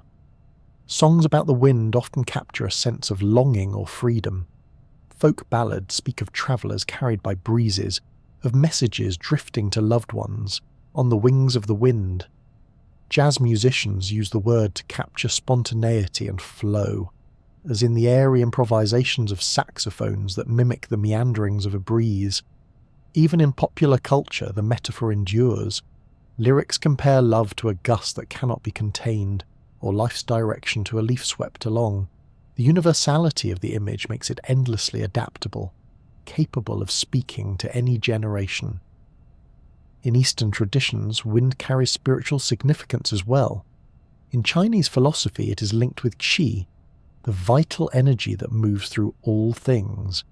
Wind chimes, with their soft ringing, are meant not only to decorate but also to harmonize with invisible currents, turning the unseen into a gentle reminder of presence. In Japanese haiku, the breeze is often a companion to fleeting moments, a touch of coolness, the rustle of cherry blossoms, the hush of autumn grasses. These small images reflect a truth known across cultures. Wind is the spirit of transience, never holding still, always moving on. The metaphor of freedom is perhaps the most enduring of all. To be as free as the wind is to be unbound, unrestricted, carried wherever currents allow. Sailors felt this freedom as their ships slipped across oceans under canvas. Travellers felt it crossing plains with nothing but the horizon ahead. Even today, when people stand on a cliff and let the wind rush past them, there is a visceral sense of release, as though the air itself were lifting burdens away. Literature echoes this feeling again and again, with characters setting their fates adrift on the winds, choosing trust in the unseen over the safety of the known. There is also a softer, more spiritual dimension to the way people describe air in motion. In many languages, the word for wind overlaps with the word for breath or spirit. The Latin spiritus, the Greek pneuma, the Hebrew ruach, all mean both wind and breath. This linguistic link reveals how deeply the invisible movement of air is tied to the idea of life itself. To breathe is to draw in wind, to live is to move with it. The idea that spirit is like a breeze, felt but not seen, is found in sacred texts, poetry and music alike. Wind also symbolises uncertainty and fate. Just as a gust can change direction without warning, so too can fortune. In Shakespeare's plays, characters speak of taking advantage of the tide in the affairs of men, suggesting that seizing the wind's favour can determine destiny. The unpredictability of the atmosphere mirrors the unpredictability of human life, and so authors have long used it as a metaphor for chance, change, and opportunity. Despite its varied meanings, there is always calm to be found in the wind's metaphorical presence. Even when it represents change or uncertainty, it does so in a way that reassures. The air moves because the earth seeks balance, and in that movement is continuity. The same breeze that carried the words of ancient poets carries our own today. The same wind that shook the sails of Phoenicians and Vikings fills modern kites above city parks. Across centuries, the image of wind has remained steady, an unbroken metaphor that connects us to the past while pointing toward the future. Imagine for a moment standing in a field as the day turns to evening. The breeze brushes through the grass, a quiet reminder of forces that have no beginning or end. To a scientist, it may be pressure differences at work. To a farmer, it may be the promise of rain. To a poet, it is freedom, longing, or spirit. The beauty is that it can be all these things at once. The wind is not only a fact of weather, but also a canvas for human imagination. A presence that inspires song, verse, and story wherever it blows. In this way, cultural winds are as important as physical ones. They reveal how humans interpret their environment, finding meaning in the invisible. They show that even something as ordinary as a passing gust can become extraordinary when filtered through art. And they remind us that for all our differences, people across time and place have stood in the same breeze, listened to the same whisper, and felt the same urge to put its motion into words and music. The wind will always be more than physics. It will remain a metaphor for what cannot be pinned down, for the journeys we take, for the freedom we seek, and for the spirit that moves through all living things. In poetry, music, and story, it continues to speak, a timeless voice, gentle yet insistent, carrying across centuries, across cultures, across the very air itself. The winds of the earth have always been restless, shifting with the seasons, guiding rains and storms, and carrying warmth and cold across the globe. Yet today, those familiar currents are being reshaped. As the climate warms, ice melts, and oceans heat, the atmosphere adjusts. The winds, ever sensitive to imbalance, respond by changing their patterns. They become, in a sense, messengers of change, revealing in their altered rhythms the story of a planet in transition. One of the clearest ways this is felt is in rainfall and drought. Winds are the invisible couriers that carry moisture from sea to land, shaping when and where rain falls. In some regions, the strengthening of certain currents has brought heavier downpours and floods. In others, weakened or diverted winds mean clouds never arrive, leaving fields parched. Southern Europe, for example, has seen summers grow drier as shifting air flows reduce rainfall. Meanwhile, parts of the tropics are experiencing more intense monsoons, their rains amplified by warmer seas feeding more moisture into the air. The wind, which once brought balance, now often delivers extremes. The jet streams, those powerful rivers of air high above, are especially sensitive to climate change. Normally they form sharp boundaries between warm and cold regions, but as the Arctic warms faster than the rest of the planet, that temperature contrast is weakening. The polar jet in particular has become more prone to meandering, dipping further south or looping northward in dramatic curves. These undulations can lock weather systems in place. A storm that lingers for days instead of passing quickly, or a heat wave that stalls over a region, intensifying its impact. In recent years, this waviness has been linked to devastating floods in one place and crushing droughts in another. The winds are no longer rushing in straight paths, they are wandering, and with them so is the stability of weather. Melting ice adds another layer of complexity. As glaciers and sea ice retreat, the reflective surface that once cooled the poles disappears. Darker ocean water absorbs more heat, further disrupting temperature gradients. This in turn alters the very engine that drives winds. In Antarctica, the loss of ice shelves changes local pressure systems, influencing the powerful katabatic winds that pour off the continent. Around Greenland, melting ice is releasing fresh water into the North Atlantic, changing ocean currents and the winds tied to them. What may seem distant, a sheet of ice collapsing thousands of kilometres away, echoes into the airflows that determine rainfall for farmers and water supplies for cities. The El Niño and La Niña cycles, long part of the planet's natural rhythm, are also feeling the touch of change. These oscillations in Pacific Ocean temperatures alter trade winds, sometimes strengthening them, sometimes weakening them. The result affects rainfall patterns as far away as Africa, South America, and Asia. Climate change appears to be intensifying the swings, making El Niño events wetter and hotter, while La Niña years sometimes bring longer droughts. These shifts ripple through agriculture, ecosystems, and even global markets. A change in the wind over the Pacific can determine whether crops thrive or fail half a world away. In some places, wind patterns are delivering unwelcome heat. The hot, dry winds that sweep from deserts into Mediterranean lands, such as the Sirocco, are expected to become more frequent or more intense as warming alters regional pressure systems. In California, downslope winds like the Santa Ana are already infamous for fanning wildfires. With drier conditions and hotter temperatures, the same winds that once brought crisp autumn air now contribute to destructive fire seasons. Again, the wind is not the cause, but the courier, carrying the consequences of a warmer climate. Yet it is not all destructive. Shifts in wind can sometimes bring relief too. In northern Europe, changing circulation has occasionally led to milder winters, easing the burden of cold. In some high-latitude regions, winds carry warmth to areas that were once locked in ice for much of the year. The challenge lies not in whether these changes are good or bad, but in their unpredictability. Societies, crops, and traditions are built on expectations of stability, and when the air moves differently, that stability falters.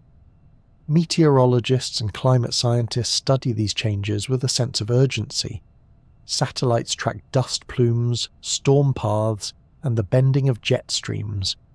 Computer models simulate how winds may shift if oceans rise or if ice continues to melt.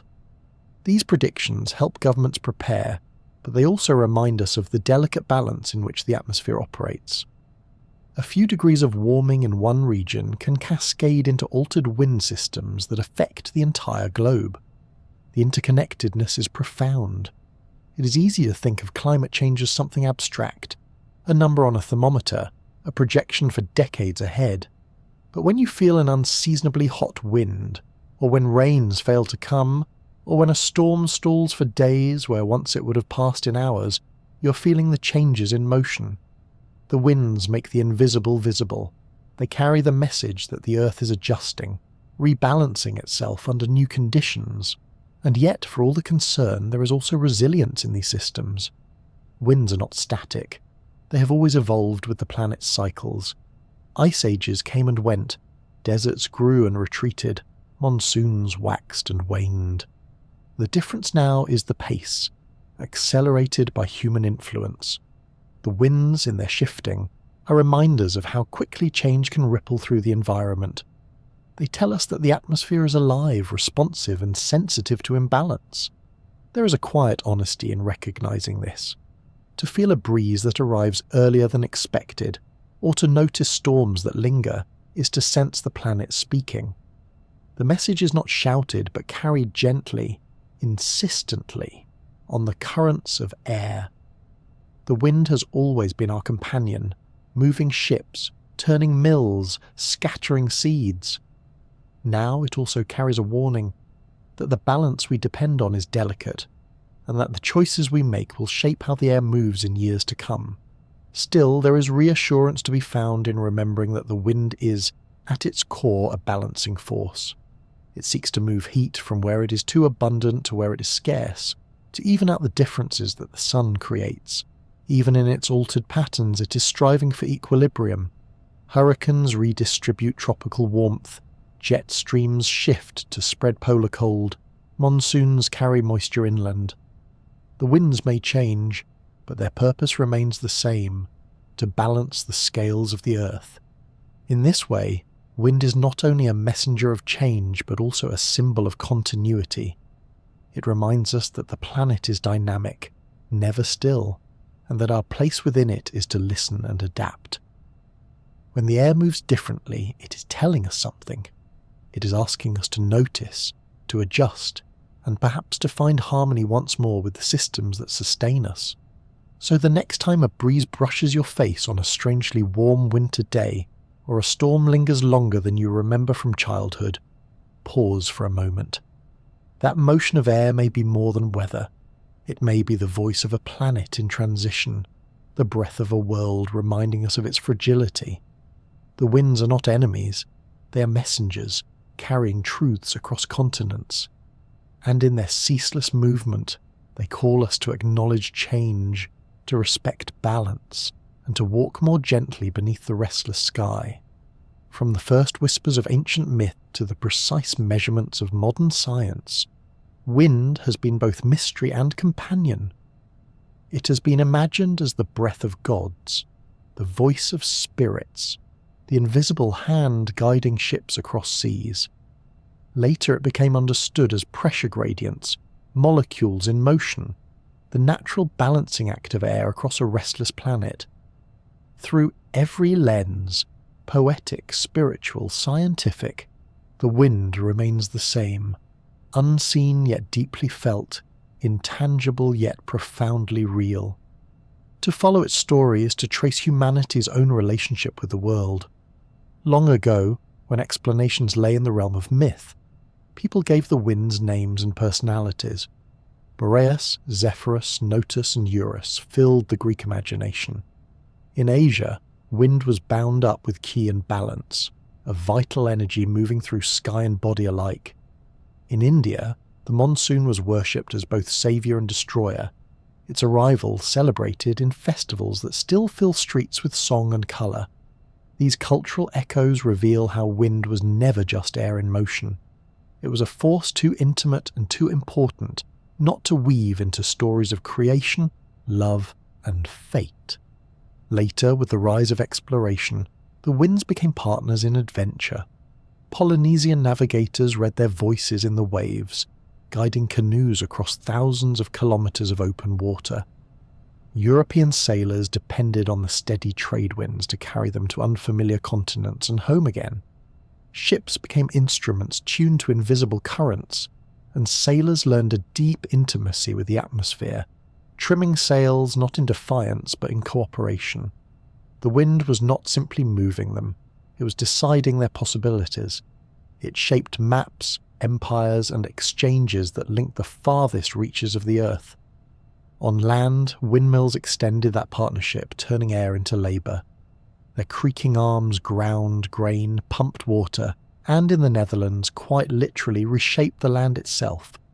Each turning blade was proof that humanity had found a way to converse with the air, to let its endless motion lighten the burdens of daily work. In time, those humble mills evolved into towering turbines, vast machines that now feed electricity into modern cities. The continuity is striking. The same currents that once filled the sails of Vikings now power lights in millions of homes. What began as myth, then as survival, has become technology, yet the essence is unchanged.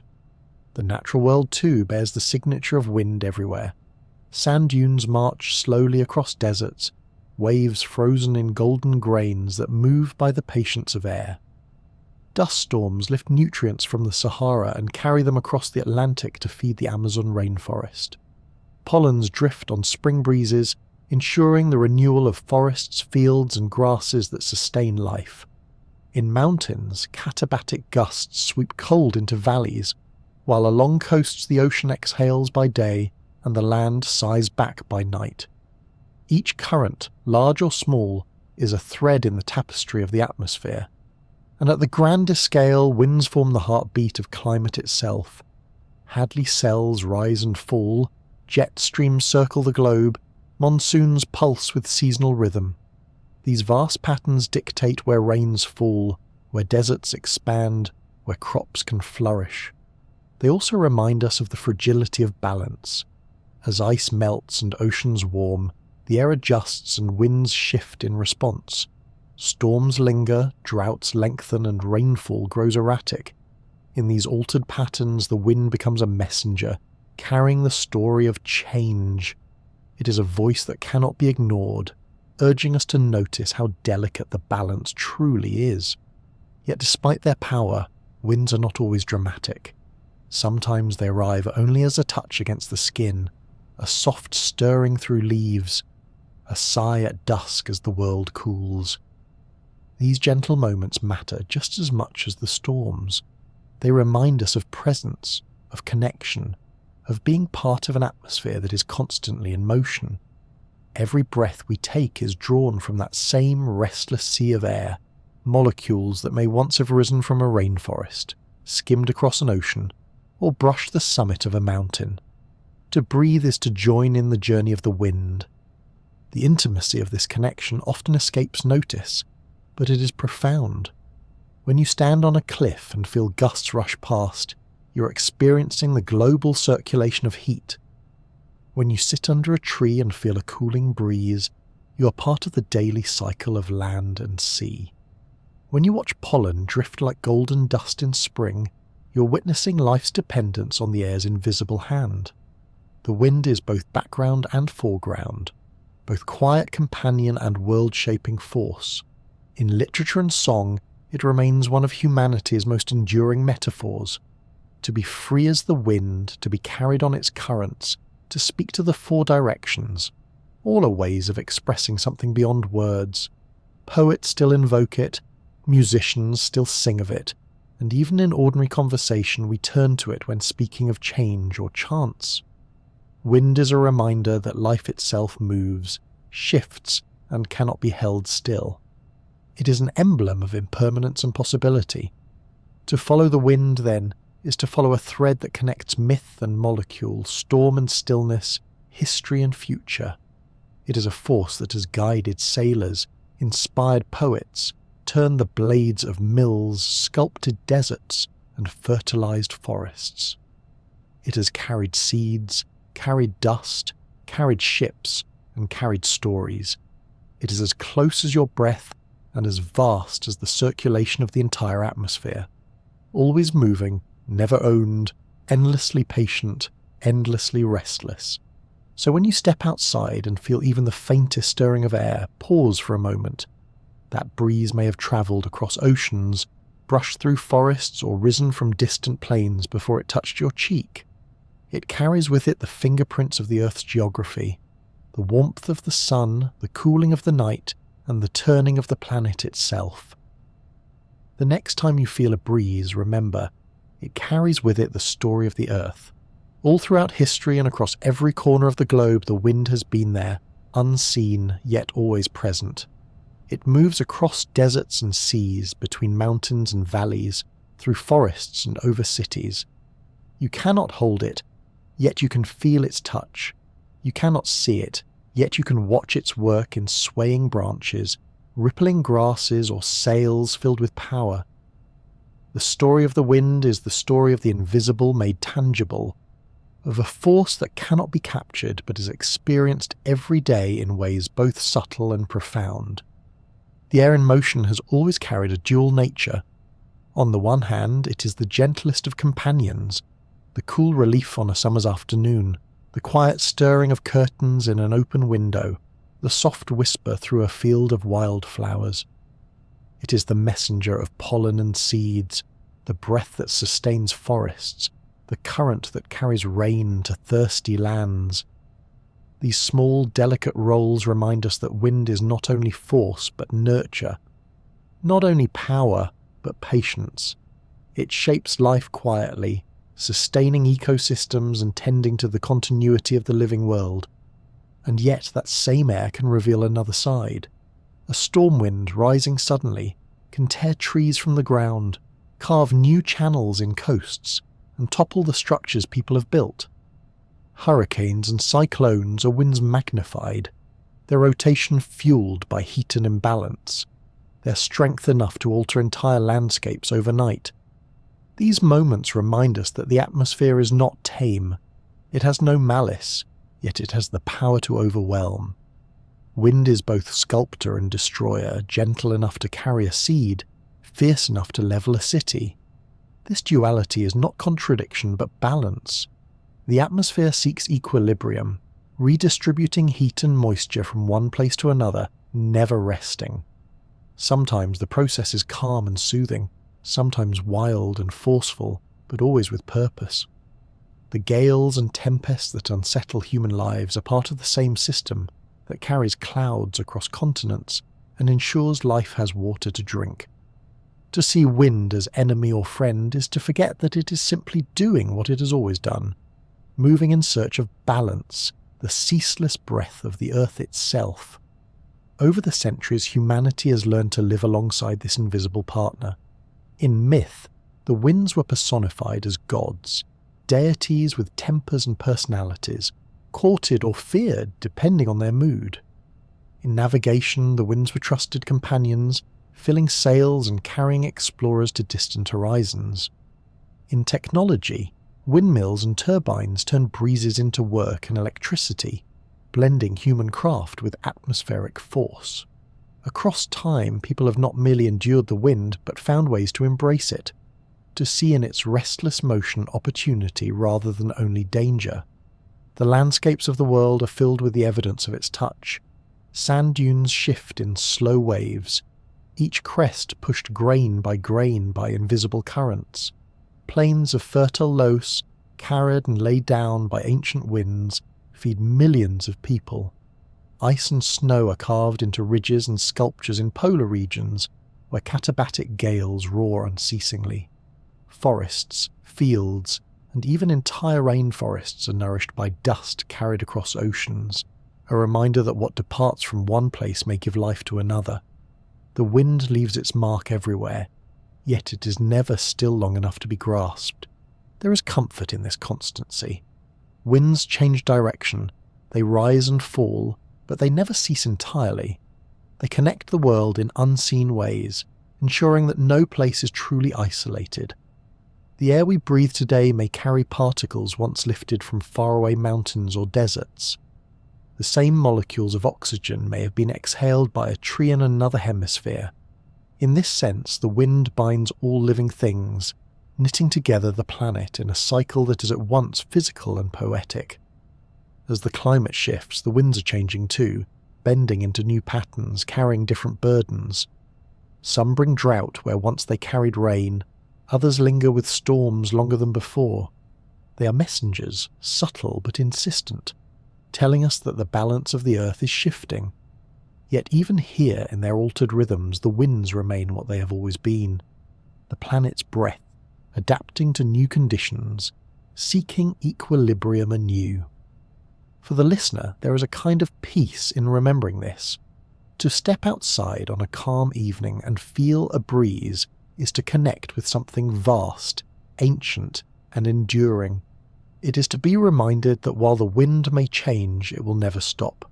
It will carry on long after individual lives have passed, after empires have risen and fallen, after mountains have eroded into plains.